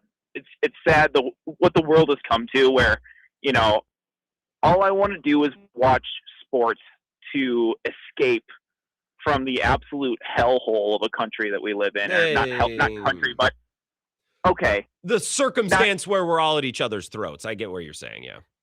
Sure. I just want to watch sports. And what do I have to see? I have to see that the coach of Michigan cheated on his wife and then has some mental issues or something, and he got fired, and it's actually because he's black. It's you know what I mean? I saw my God. I saw Jamel Hill banging that drum. Yeah, he is in jail, by the way. That's the thing. If he wasn't actively in jail, okay, sure. I think that if Sharon Moore again wasn't in jail, which I want to make abundantly clear, then you could look. It's maybe Michigan wasn't happy with the job that he was doing, and they were looking for cause. And if he was winning, you could get away with some improprieties. But if you're not beating Ohio State, you're not getting the playoffs. That's totally a conversation. But again, I will point out to Jamel Hill and the like that he is incarcerated at the moment. He was arraigned. There were pictures of him getting arraigned this morning. That changes things a little bit. But I also saw someone go, well, Urban Meyer did the same thing and he didn't get arrested or fired. I'm like, well, first off, yes, he did get fired. He did, yes. I think it was mostly because he was a bad coach for the Jags. But I mean, can we not do this with everything that happens? It's just it's so divisive. What happened to the place that the America that I grew up in, where I was just everybody was just hanging out. You know what I mean? Didn't it kind of feel like that? Yeah, it did. Maybe it's because we were kids and it's probably part of it. Yeah, we didn't have to worry about the economy collapsing when I was 12 years old. You know what I mean? Yeah, our parents were battling through the 2008 financial crisis, and I'm playing Mario Kart Wii in the basement, losing my mind because I can't time trial enough to unlock the last carry. No, that's a good call, Darnell. I appreciate it. Yeah, I think everything seems lesser when you're younger. We always look back and think that it used to be better. By the way, before we get back to the calls, talk about whatever you want. I don't care. It's Friday. I don't care. I think there's no bigger example of what Darnell was just talking about than the Super Bowl halftime show. Everything is weaponized. We use everything to fight with the people who don't politically, you know what I mean? The Super Bowl halftime show can just be a 10-minute concert on your television. It doesn't need to be any, but that's what it's become. And I remember in 2010, the Black Eyed Peas, everyone said on Monday, that sucked. And I haven't gone back and watched it. I feel like it was probably fine. But now the crowing about the Super Bowl halftime show doesn't wait until the Monday after. It launches when the announcement takes place. It's oh God, we probably don't need to go to war over the Super Bowl halftime show. Watch it or don't. Go take a dump. Go microwave your nachos. It's a concert on TV. It's not a State of the Union address, which you also probably don't need to watch. Be informed as a voter, but just go outside. 608-321-1670. Wisco Sports Show. Who's this? Hey, Grant, I know we're hitting all the important topics today, but Clearly. I got to ask you, I mean, is that Vanderpump cast going to last, that new one? I just don't know. I think Scandival was both the best and the worst thing to happen to that show. Clearly. Yeah, it just peaked. It jumped the shark from there. Yeah, I think so. Yeah, I don't even know who's on the new cast. Have you watched it all? Is it any good? Yeah, I watched it. It's terrible. Let's just. I watched. It's awful. I'll keep watching. All right, fine. Yeah. Well, it's like the Badger football team. I mean, you'll watch it and maybe they'll pull a W out one episode. Yeah, I suppose. Are any of the old people on it or no? Oh, Lisa. Well, yeah. It's her restaurant, but no, there's no one in there. I suppose it's not good. But anyway, we're getting political and stuff, talking about people that want to move to Texas. Hey, we got no state property tax. Mm-hmm. We have no state income tax. We have no state income tax. sounds nice and dandy, but the property taxes that get it up the ass here, holy cow! I'm paying like $7,000 I was paying a month or a year for property taxes. So if you want to come to Texas, no state income tax, but property taxes. I guess to Darnell's point, you're probably better off renting. Let's talk about this game really quick. Everyone's picking the Packers, scaring the hell out of me, Grant. Why is everyone picking Green Bay? That's what everyone said against we did the same thing with the Lions game. Did we not, going into Thanksgiving, or at least Bill did? He's like, everyone's taking the Packers and making me nervous. We gotta get out of this mindset. Well, the national media, I think, thinks this team is better than what we think. The people that actually watch every freaking play like we do. Yes, Tony, and I bet that's true of just about every team in football. You know what I mean? Like, I bet people are like, the Seattle's a contender. And I bet if you talk to a Seahawks fan, they're like, yeah, but who knows with Sam Darnold? Like, I bet that's true of every team that's in the playoff picture. The national media would tell you, that team could go on a run. And then you talk to the fan base and they're like, yeah, maybe, but and then they complain about all the things. That's not unique to us, I don't think. Well, with that being said, I'm taking the Packers to win again, 27-20. Go Pack, go, and I'll talk to you later. I do think that 20 number is a good number. Tony, I appreciate it. I got one more call. Just give me 30 seconds. And Eric Goodman, who Mile High Sports is on his bill earlier today, said, I'll give you half a prediction. The Broncos are scoring 20. And I actually think that's a great number. Can the Packers score 23 or more? Can they score 21? Can they eclipse 20? Because I think if they can, they'll have a great shot to win. That's a good. So it's interesting to hear you say 27-20 because that to me is kind of the number, Tony. Which team can score more than 20 points, I think, is the team that's going to win. That's my sense as well. 608-321-1670, Wisco Sports Show. Who's this? Eric 999. Good evening, Eric. Now, you've heard a lot of these deep thinking topics over the last 10 minutes. I imagine that you have some opinions on all of this. I certainly do. Yeah, was it Darnell? Yeah, it was Darnell called in? Yep. It said it can't be right and left anymore. I really think the younger generations, your generations, Grant, my kids' generation has got to listen to that. It's going to be the rich against the poor, and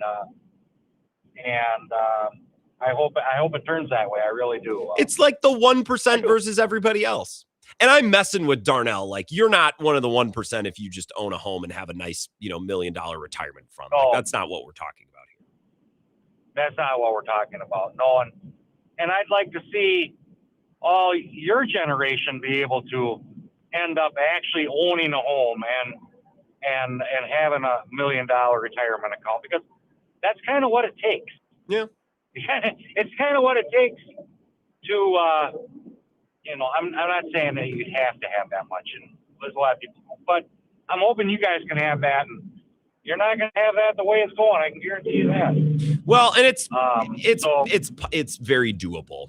I think my generation likes to complain a little bit, but who doesn't like to complain? Everybody likes to complain. So don't just keep that on my generation. Everybody likes to complain. Everybody likes to complain, but Grant, I can remember when health insurance, you're not going to believe this. You worked and your health insurance, they didn't take anything out of your check for health insurance. And you went to the doctor and it didn't cost anything. That was health insurance. That's how old I am. Yeah, it's a whole other thing. That's something, ain't it? Yeah, I don't know how deep. Something? I don't know how deeply I want to go into this, because the more I say, No, I feel like Let's yeah. Okay. Let's get out. Okay. Get out. Enough of that crap.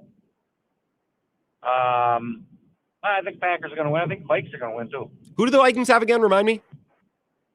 Dallas. Oh yeah. That's a banger. Is that a noon game? That is a Sunday night game. Oh, that's such a banger. I can't wait for that game.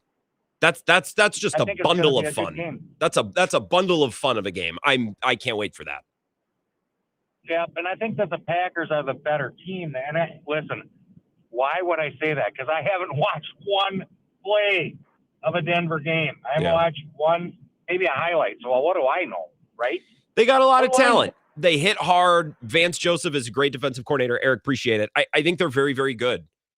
They could be a little overrated. If you wanted to tell me, Grant, everyone talks about the Broncos stacked with talent. They're a little overrated. Okay, sure. I would give you that. I think they have a great corner, like Greenlaw, Hufanga, Benito. They got a lot of studs on defense. And I think their offense is really talented too. The NFL, all of these games are close. And I think it's going to come down to, again, which quarterback's going to make the game-winning play, which quarterback's going to make the game-losing play. Because I think the rosters are somewhat similar. I mean, Vegas believes they are because the Packers are favored in this game. If Vegas didn't believe that, this would be a pick 'em or the Broncos would be favored. We'll take a break here if you're on hold. Sorry, I have to take a break. 3 minutes. I'll get you right on the other side. Don't go anywhere. This is the Wisco Sports Show with Grant Bills on the Wisconsin Sports Zone Radio Network.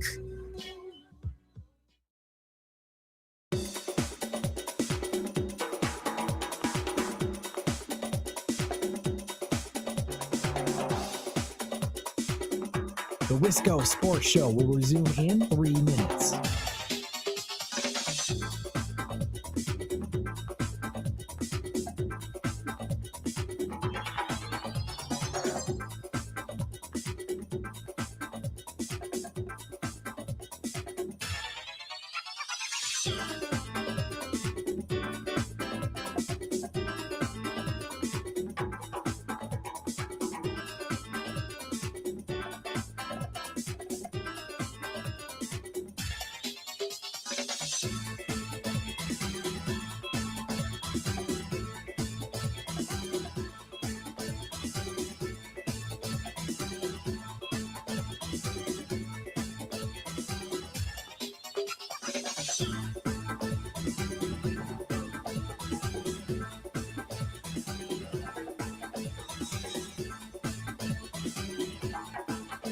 The Wisco Sports Show will resume in 2 minutes.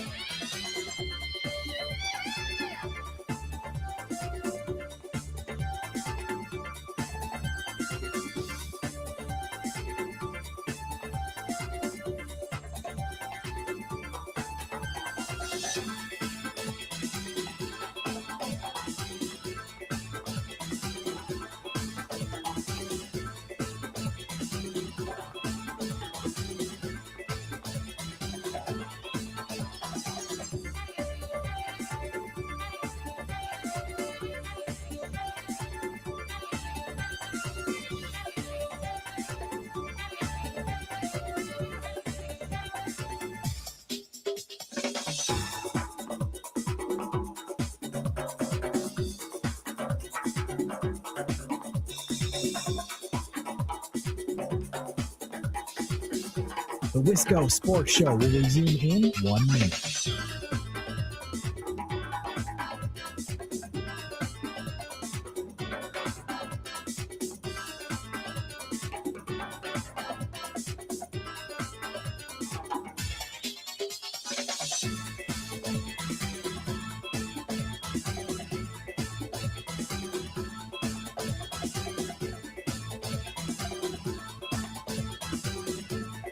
The Wisco Sports Show will resume in 30 seconds.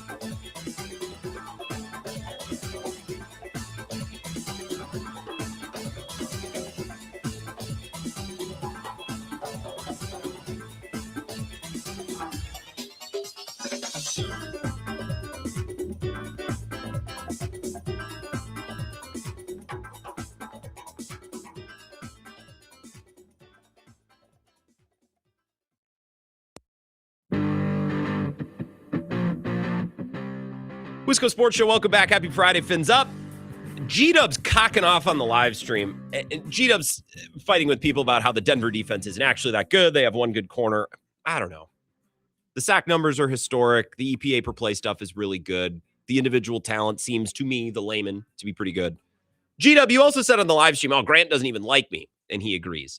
G-Dub, I would just like to refer back to a conversation that we had before the season when you got so far up my rear end because I pointed out when previewing the Packers schedule that going to Denver would probably be a more difficult game and a harder to win game than the Commanders at home.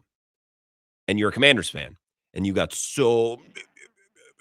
Not only was I right, I mean, dude, it wasn't even friggin' close. It wasn't even close. And you could say, well, Jaden Daniels got hurt. Okay, well, the rest of the team blows too. They look fat, old, and slow. So on that one, I will. And by the way, I don't take victory laps for the most part about things I got right, unless you guys are pricks to me about it when I'm saying it. Then maybe I'll circle back and just, shake my ass just a little bit. 608-321-1670. Thank you for waiting through the break. Wisco Sports Show. Who's that? Hey, Grant, it's Coach Freed here. How we doing? Coach, excellent. Happy Friday, my friend. Happy Friday, my friend. I just wanted to follow up on that last caller, if you don't mind. Who was it, Eric on I-90? Yes, correct. So he's talking about how our generation hopefully can buy houses. Why would we want to buy houses when we can just be owners of football teams? Like, in the grand scheme of things, yeah. Why would I want to own a house, mow the lawn, do all the maintenance on it when I can just own a football and reap the benefits, you know? You know, the only reason right now that I would want to own a home is so I could take my stock certificate and hang it on a wall in that home. Really, the only reason I'd want to own a home is for a vehicle to display my NFL ownership. Totally. Put it in the man cave or put it in the office. You hop on Put it in the it's going in the bedroom, right above the bed, right above the headboard. Okay. Love that. And then put the 20-inch flat screen TV right across from you. I love that. All the People way are on the getting other somewhere here, Grant. The other side of the room, the framed piece of NFL stock's actually larger than my TV. Yes, totally. But another reason I wanted to call in, Bears fans are such losers. Like, they're talking moral victories. You're in the thick of the playoff race. Why are you proud to just compete with us? That's how little brother they are to us. So I would agree. I think look, Coach, I think the Bears are good. I think Ben Johnson is good. I think that roster's pretty darn good. And if I was a Bears fan, I would want to hold my team accountable and not let them get away with all the dumb stuff they did last weekend. But you were correct. It's a lot of moral victory stuff. And They remind me a lot of the 2019 Bucks. Like, you're kind of in the thick of things the years before, not really, but you make a run in 2019 and you're there. Mm-hmm. You might as well win the whole thing, right? Yeah. Yeah.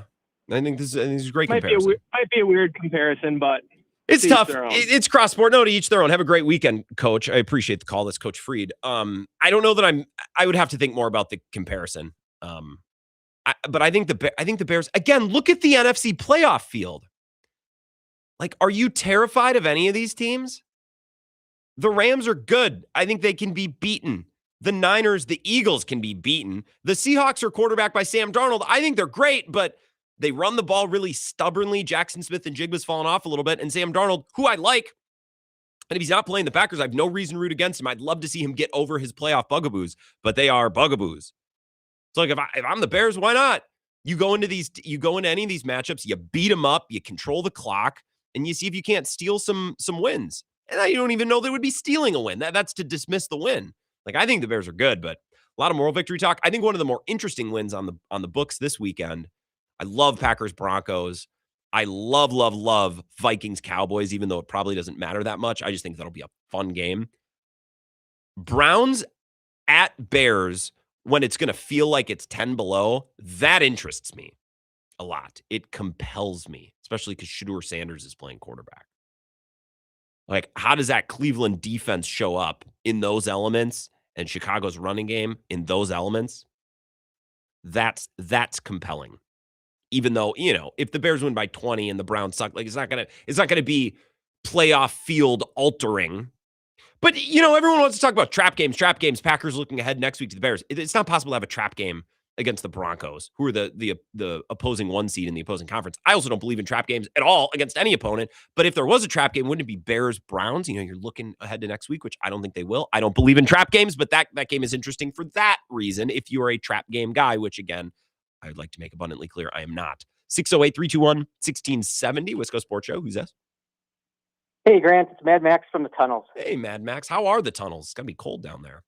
Yeah, it is. It's a little chilly down there, so I'm hunkering down this weekend. Gonna have to get a fire going and just stay warm. But I wanted to call in. I think Darnell kicked off an interesting topic. I think what he was trying to say is that it's the cabal versus people who aren't part of the cabal. And just as someone who has special insights to what's going on in Racine and just how the elites are basically running the entire world out of Racine. I'm glad to not be one of the elites. I'm glad to be one of the little people. And I do agree with what Darnell said, how we just kind of want to hang out and watch sports and just enjoy our lives. But the problem is that the cabal controls way too much of our sports and our entertainment these days, especially the NBA, Grant. I mean, like, like Adam Silver, I'm not going to go so far to say that he is a lizard person, but I definitely think he reports to the shape-shifting reptilians, 33rd degree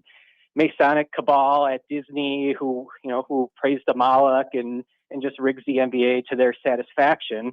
And because they've been trying to get Giannis out of Milwaukee for years. Oh, right. And I think, right. and I think unfortunately, and I wanted to commend you, Grant, because I can't fight the cabal all day. I work full time, but you threw me a bone last week by talking about that new development in the Deer District called the trade. And I think that was the cabal foreshadowing a Giannis trade here. I mean, the cabal loves to use predictive programming like that too.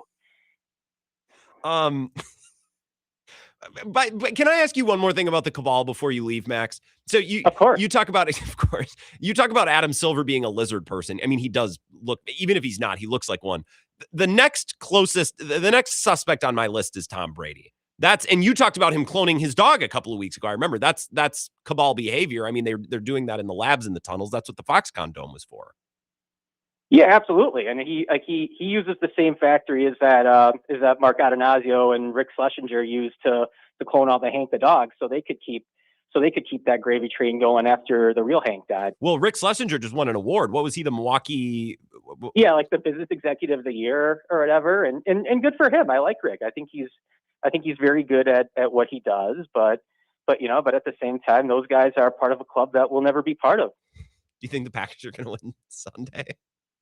Yeah, I think so. I think we're going to go into Denver and get the win. I sort of have a feeling that the script is on our side this year. I mean, it's low. I mean, Brett Favre, I think, and Aaron Rodgers won at the same age as Love, and I think Rodgers won the Super Bowl in his third season starting, and Jordan Love is in his third season starting. So you got 3-3 again. That's 33, the highest degree of Freemason. So I kind of think that might be the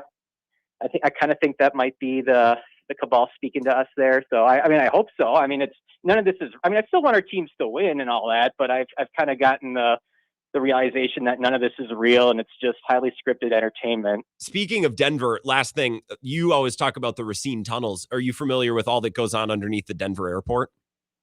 Oh, of course. Yeah. Okay. I mean, it's all connected. I mean, it's like, I think Darnell too mentioned all the underground bunkers where the elites are going to go. I mean, they have that they have one in, the Denver airport, Racine. I think Las Vegas under the Sphere has it, under Epcot at Disney World, because there's all those buildings that look like the Foxconn Dome. I think the Basketball Hall of Fame in Springfield, Massachusetts, that's another replica of the Foxconn Dome, and then the CERN portal in Switzerland. So it's all connected. There's something that the cabal likes about all those, about all those spherical domes that just really stand out and look kind of demonic to me, honestly. I don't know about you, Grant. No, they just look creepy. Yeah, they do. I'm going to let you go, Mad Max. Have a great weekend. I think most of those buildings were built before the Foxconn Dome in Racine. The Denver airport is watch some YouTube videos on that. And I like that conspiracy theory, because if the conspiracy theory is our government and our elites have a secret underground network of bunkers hidden under an airport that was overinflated in cost and size, duh, like our government better have something like that somewhere.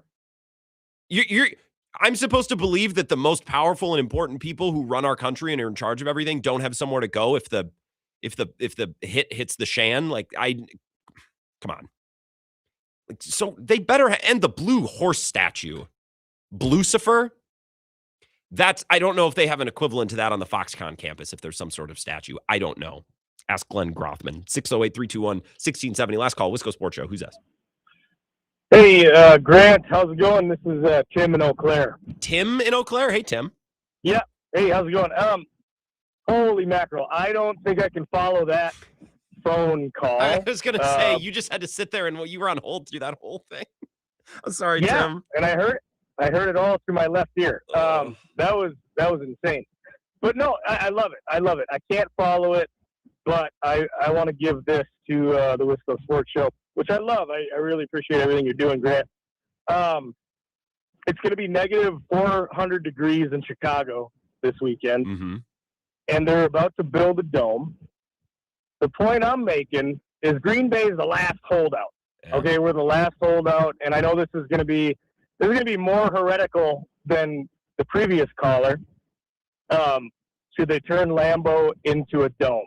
And I know that I am a diehard Packer fan, okay, and I know I'm going to get a lot of flack for this call. But should Green Bay just accept their and join the ranks and build a dome in Green Bay, Wisconsin? For what? That's all I got For what? Well, when it gets cold out, when it turns to negative 30 degrees. What, so fans can be comfortable? I don't know. Okay. Because they draft 90% of their team, they draft out of Georgia. Mm-hmm. Jordan Love's from California, right? Mm-hmm. So, like, all these guys, I think, and Jordan Love even said it last week. He said, I'd rather play in a dome. Now, again, I get it. Like, it's heretical for me to say as a Packer fan, but I just, I wanted to get your opinion on that. So, no, they should never do that. I appreciate that, Tim. That's a great call. Thank you for sitting and waiting and listening to the preachings of Mad Max in the Racine tunnels. Remarkably good reception down there, better than you would assume. Watching Packers Bears last weekend, do you guys see how awesome that looked? That was a football game on a football field under the lights outside. That's how football's supposed to be played. So many of these games now on TV, they look like they're being played in a conference center. You know what, you people, bundle up. Oh, it's so cold. It's so cold at the game. Well, guess what? Bundle up. Wear a jacket. Wear some Carhartts and some boots. It's kind of fun. Yeah, it's chilly. Like you're ready to get out of the cold, but for those 2.5 hours when you're experiencing fellowship with your fellow fans, it's pretty great. At least I think. No, they should not put a dome over it. Figure it out.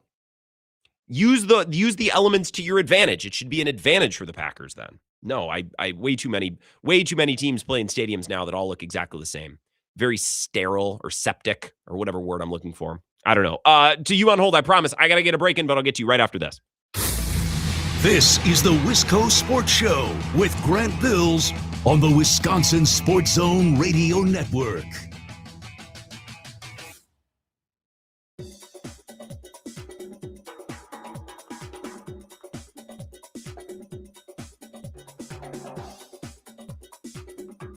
The Wisco Sports Show will resume in 5 minutes.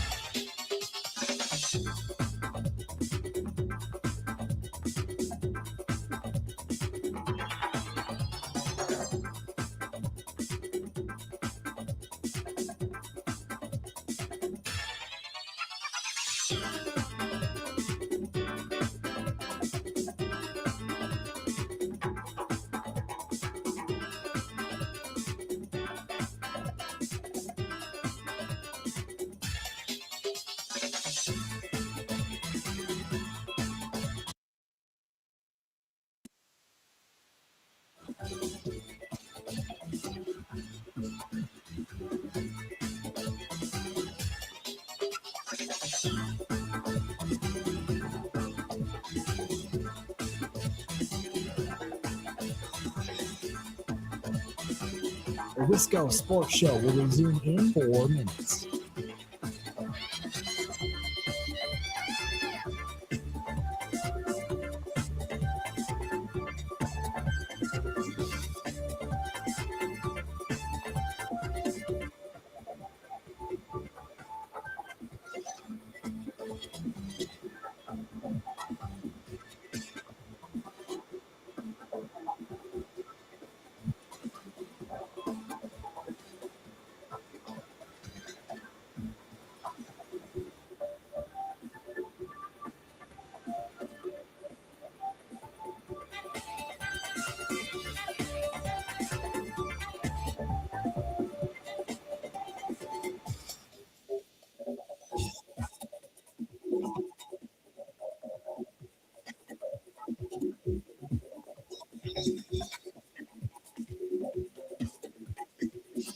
The Wisco Sports Show will resume in 3 minutes.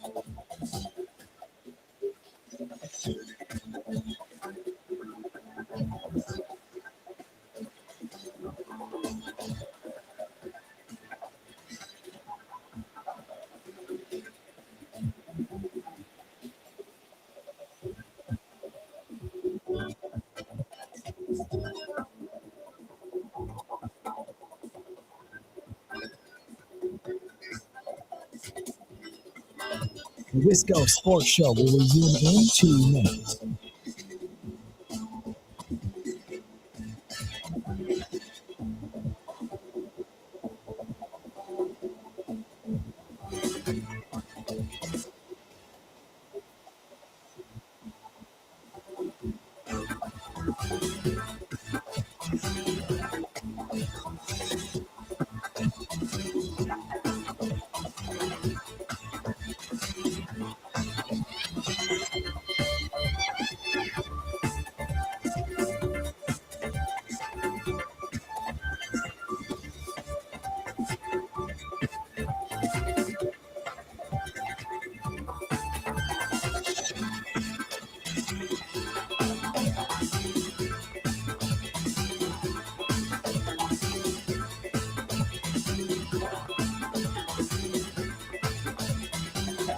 The Wisco Sports Show will resume in 1 minute.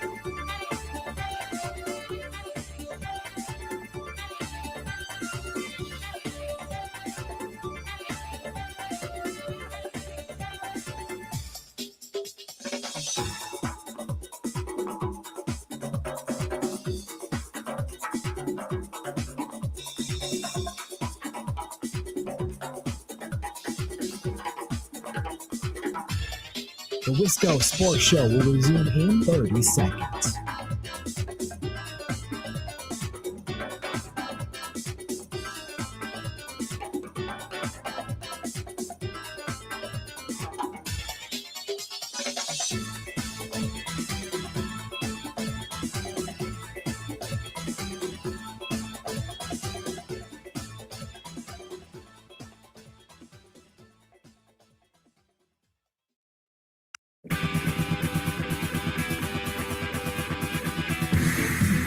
Wisco Sports Show, fins up. It's Friday. I got some baseball things. Maybe this segment, maybe next. The phones have been, it's a free phones Friday. It is what it is. 608-321-1670. Thank you for waiting. Wisco Sports Show. Who's this? Ridge Runner Mark, how we doing, sir? I am excellent, Ridge Runner. What's going on? So I'm interested in your baseball take, but talking about Lambeau Field and domes and all those shenanigans, I find it humorous. I find it humorous that if Chicago Bears are going to do that, what are they going to gain? Most likely just year-round usage of said facility. Yeah. So don't have to worry about weather. I would counter the no, you can't do it on Lambeau Field with the middle ground, which would be, let's make it like Miller Park / AmFam Field. Make it a retractable roof of some sort so that you can use it more so year-round for, like, say, concerts in the middle of winter. But football games, open that thing up and let there be actual football. Because you're right, that Bears-Packers game, it felt like a playoff game. It looked really good, and it was awesome. You look at northern teams like, does Seattle have a dome? No. I can't remember. No. Either does Pittsburgh, either does Buffalo, either does Cincinnati, New York, New England, New York. None of them have domes. So, and, you know, if we want to rub some salt in the wounds of the NFC North comrades, they all have domes or are going to get domes. They haven't won anything in them. And it doesn't necessarily give them an edge. They think it does, but I don't really think it does. So I would say let's do a retractable thing. That still makes it incredibly unique. You don't lose the feel because the games are still essentially going to be the same, but it brings in more revenue for the city and for the team because then they can do more stuff in that building during the winter. So the Packers do, that's a great call, Ridge Runner. The Packers do occasional concerts, like Billy Joel's played there. Or was it Billy Joel? Or they've had big time arena acts in Green Bay. I don't know that you're ever going to get to a point where, like, every weekend some big time arena act is going to be playing Lambeau Field. If it had a roof, right? Like, if they have a roof, or all of a sudden the Red Hot Chili Peppers stopping in Ashwaubenon, like, no. They'll stop in Milwaukee, maybe play Fiserv. They'll go to the Twin Cities. They'll go to Chicago. I like the fact that Lambeau Field is a football field that occasionally hosts concerts, but they're always very strategic. They're never near an actual game. They're very protective about the field, right? All of these things. That's okay with me. I don't need my football field to also be a convention center. And it is funny, Ridge Runner Mark, you mentioned the other NFC North teams. thinking that their dome gives them an advantage. It's hilarious that the one team that still plays outside is actually the team that always has the best quarterback and the best offense. So, like, they'll come and rip it up in your dome too, man. Weird wording.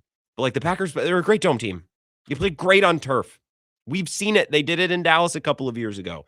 Jordan Love and Christian Watson would love to play on turf more often, I bet.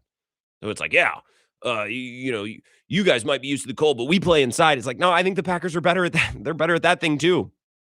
So I don't know. I give credit to the Vikings. Their stadium actually looks specific and has some character to them, whereas most domes look like a conference center. Here's a hard pivot to baseball. John Morosi earlier today on MLB Network with Lauren Shahidi. The winter meetings, the latest on Freddie Peralta. The chances of a Peralta trade, based on what sources have told me in the last 24 to 48 hours, are at least a little bit higher than the chances of a Skubal trade.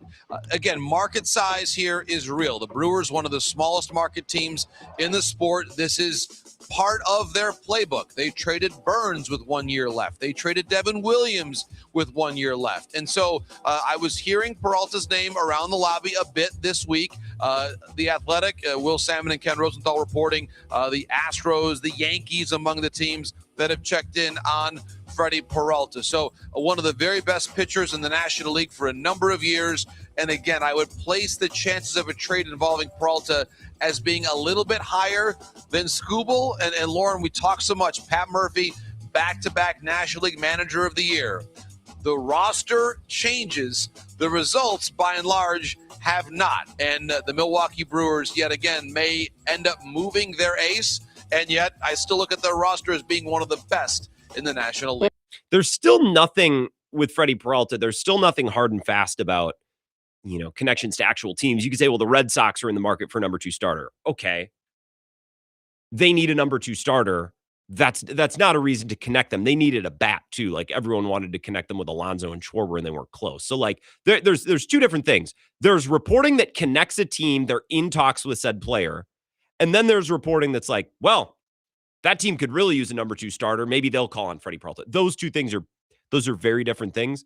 Really, the only reporting I've heard on Freddie is that, well, the Brewers did this with Burns. They did this with Williams. So maybe they'll do it again. Sure. That much is true. That's a far cry from reporting that actually connects teams having interest in the Brewers engaging in that interest, which has been reported as well, but you don't hear any of the like there from John Morosi. Jeff Passan put out a really interesting column today, and I don't know if you saw this. Worth a read over the weekend. He's always very wordy, which I don't mind. We need to push our brains to consume more than 10 seconds or 10 words at a time. Why MLB managers' salaries lag behind other coaches. Can you believe this? I thought Craig reset the market. When they both won Manager of the Year for the first time, Murphy and Vogt talked about showing up to the annual baseball writers' dinner in New York to receive the awards in costume. They knew each other from their time in Milwaukee, where Murphy was the bench coach. At first, Murphy, now the Brewers manager, proposed he dress up as King Jaffe Joffer from I don't know the movie. I know it's a classic. Sorry. Coming to America. The Guardian skipper suggested he would sprinkle rose petals as they ascended the days. This is Jeff Passan to a T. There is actual reporting in here, or I guess scribing about Murphy's contract in the meantime is set to expire after the 2026 season, putting the Brewers in a similar position to where they were in 23 when Craig Counsell's deal ran out and he left Milwaukee to join the Cubs for 40 years, $5 million. Since this, managers have, what did he write here? Since here, other managers that have been hired have experienced large pay bumps in their contracts, completely reimagining the position in a way that we never thought before possible. I added that part. None of that happened. Manager salaries have long lagged behind their coaching counterparts. Council's $8 million per year is exceeded only by Dave Roberts, $8.1 million. Okay, nice. Is a figure that's less than half of the annual sum of the Chiefs coach and the Golden State Warriors coach.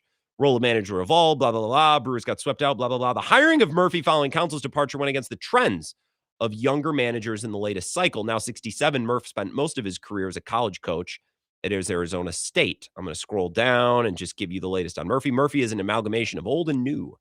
Fluent in the metrics that matter and still teeming with personality, he is quick to brand people with nicknames, whether it is Brewers players and front office members or even media members. He walks around during games with what he called, quote, pocket pancakes, which are exactly what they sound like, pancakes he stores in his pocket and retrieves for a mid-game snack. His tenure as Brewers manager almost didn't happen. In 2022, he considered returning to the college game. I made the right decision, Murphy said. I found a home. If I do it 10 more years, I'd like to do it in Milwaukee. Watch, he'll place He'll replace Counsell with the Cubs. I wonder if they'll extend him this offseason. You would have to think so. I also don't know how long he wants to do it, but then again, that's what we thought with Counsell. And then you extend a little grace to the manager and they run off in the middle of the night and sign with your rival for a new challenge or whatever. You're right. I would have done it too. More of your thoughts in the final segment, and I'll give you final Packers Broncos takes as the game's coming up on Sunday. And we'll wrap up the show with a little Jimmy Buffett as it is Friday coming up next. This is the Wisco Sports Show with Grant Bills on the Wisconsin Sports Zone Radio Network.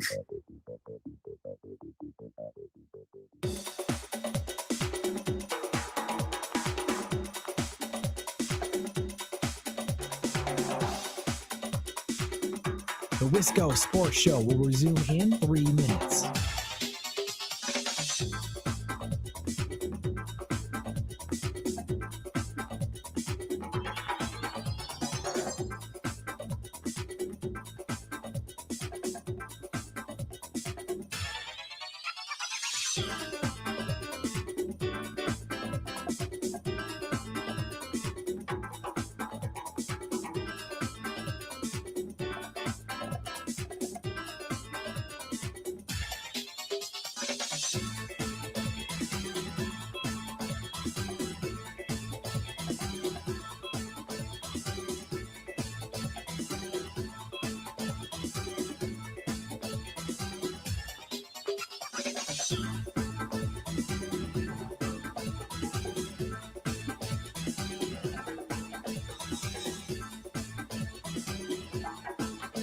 The Wisco Sports Show will resume in 2 minutes.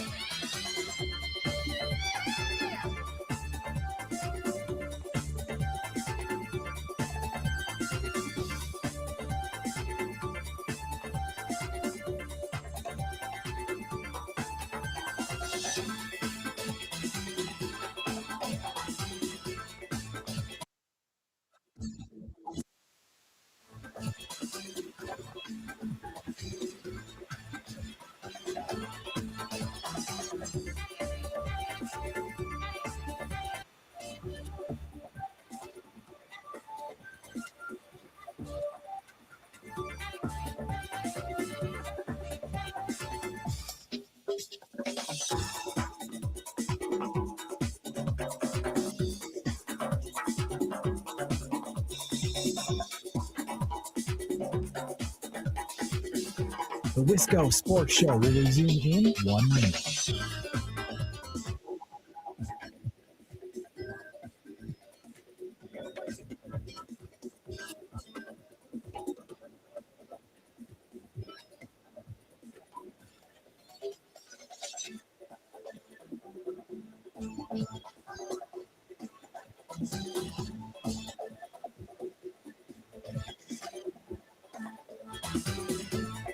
The Wisco Sports Show will resume in 30 seconds.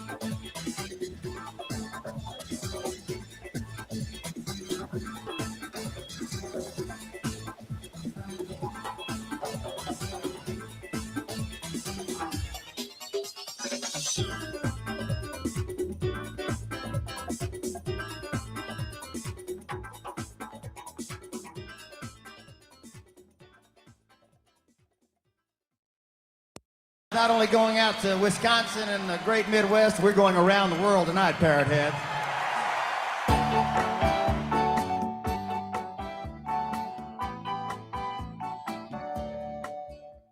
Last couple of minutes here, the Wisco Sports Show. My name is Grant Bills. Fins up. It is Friday. Jim in Cottage Grove. This is high-level stuff. I just want to make sure I get you correctly here, Jim. He says, what do you get when you cross a snowman with a vampire? Answer, snowbite. Ha, ha, ha. Next text. It's supposed to say frostbite. Good text, Jim. Thank you for listening in Cottage Grove. Todd in Holman says, Packers versus Broncos will be a low-scoring game due to two relatively elite defenses going head-to-head. I agree. I'll take the Packers offense with Jordan Love over a Broncos rookie any day of the week. Technically, year two, but I think the principle remains. Packers 27, Broncos 17. What say you, Grant? I think the Broncos are scoring 20 points. I think this game is about who scores more than 20. I think the team that scores over 20 wins the game. Bobby and Menominee, not going to read that. Oh, another joke from Jim in Cottage Grove. What does Santa use to clean his suit? Yuletide. Not bad. Bobby and Menominee on the topic of halftime shows. Love Kendrick, but his halftime show sucked. Didn't play any of his good songs. I don't what, like Good Kid, Mad City, or like To Pimp a Butterfly, those two albums. This is such a pretentious thing to say. My favorite Kendrick Lamar album is Damn. I think its themes are subtle, but it still cuts deep at the heart of social issues affecting this country. Just kidding. I like how it sounds when I'm under the influence. Eric on I-90 says Eric on I-90 says, you own the home you can sell for $350,000 and pay for an apartment where someone comes in and wipes your ass for 1 year. Tom in Oak Creek. There's some good text today. I got to read these more often. While we're speaking of conspiracies, don't forget the Aaron Rodgers McRib conspiracy, similar to the Jordan Love Toyota-thon. I do still like a McRib. Although I will say, I don't find there to be a significant difference between the McRib at McDonald's and the Quick Trip barbecue pork rib sandwich. I think by and large, they're the same thing. In fact, I might stop at Quick Trip on the way home because I don't have dinner plans, and I might get one of them things. Sprinkle some onions, maybe some pickles on at the not the hot case, but whatever, the fixins bar. Some fixins. I'll put some fixins on it too, really dress it up. Stephen Lacrosse on Mad Max in Racine's call, probably the best call I've heard from the tunnels. Remarkably good reception down there. I know. Coyote Mike Grant, last night I watched the YouTube annual replays of David Letterman with Darlene Love singing her great Christmas song, Please Come Home Christmas. And I'm not a Letterman fan. Thank you for sharing. But watching everyone sing along, choir and band, and I thought to myself, are we ever going to get back to those times where we could all sit side by side and enjoy the most wonderful time of year? Hat tip to Andy Williams. Well, I believe we will. Just got to work through some messy stuff to get there. Anyways, I look forward to the Packers playing as well. Matt LaFleur continue to ride the hot hand. Go Packers. Have a good weekend. And then he included a picture of the sunset at his house. That is a banger, Coyote Mike. Thank you for sharing. Do you want one more from Jim in Cottage Grove? Says, okay, this is the last one. If you don't acknowledge me, you can use these at Bill's party tomorrow. What is an elf's favorite music? Answer, rap, but it's spelled with W. That's a better joke for the written word.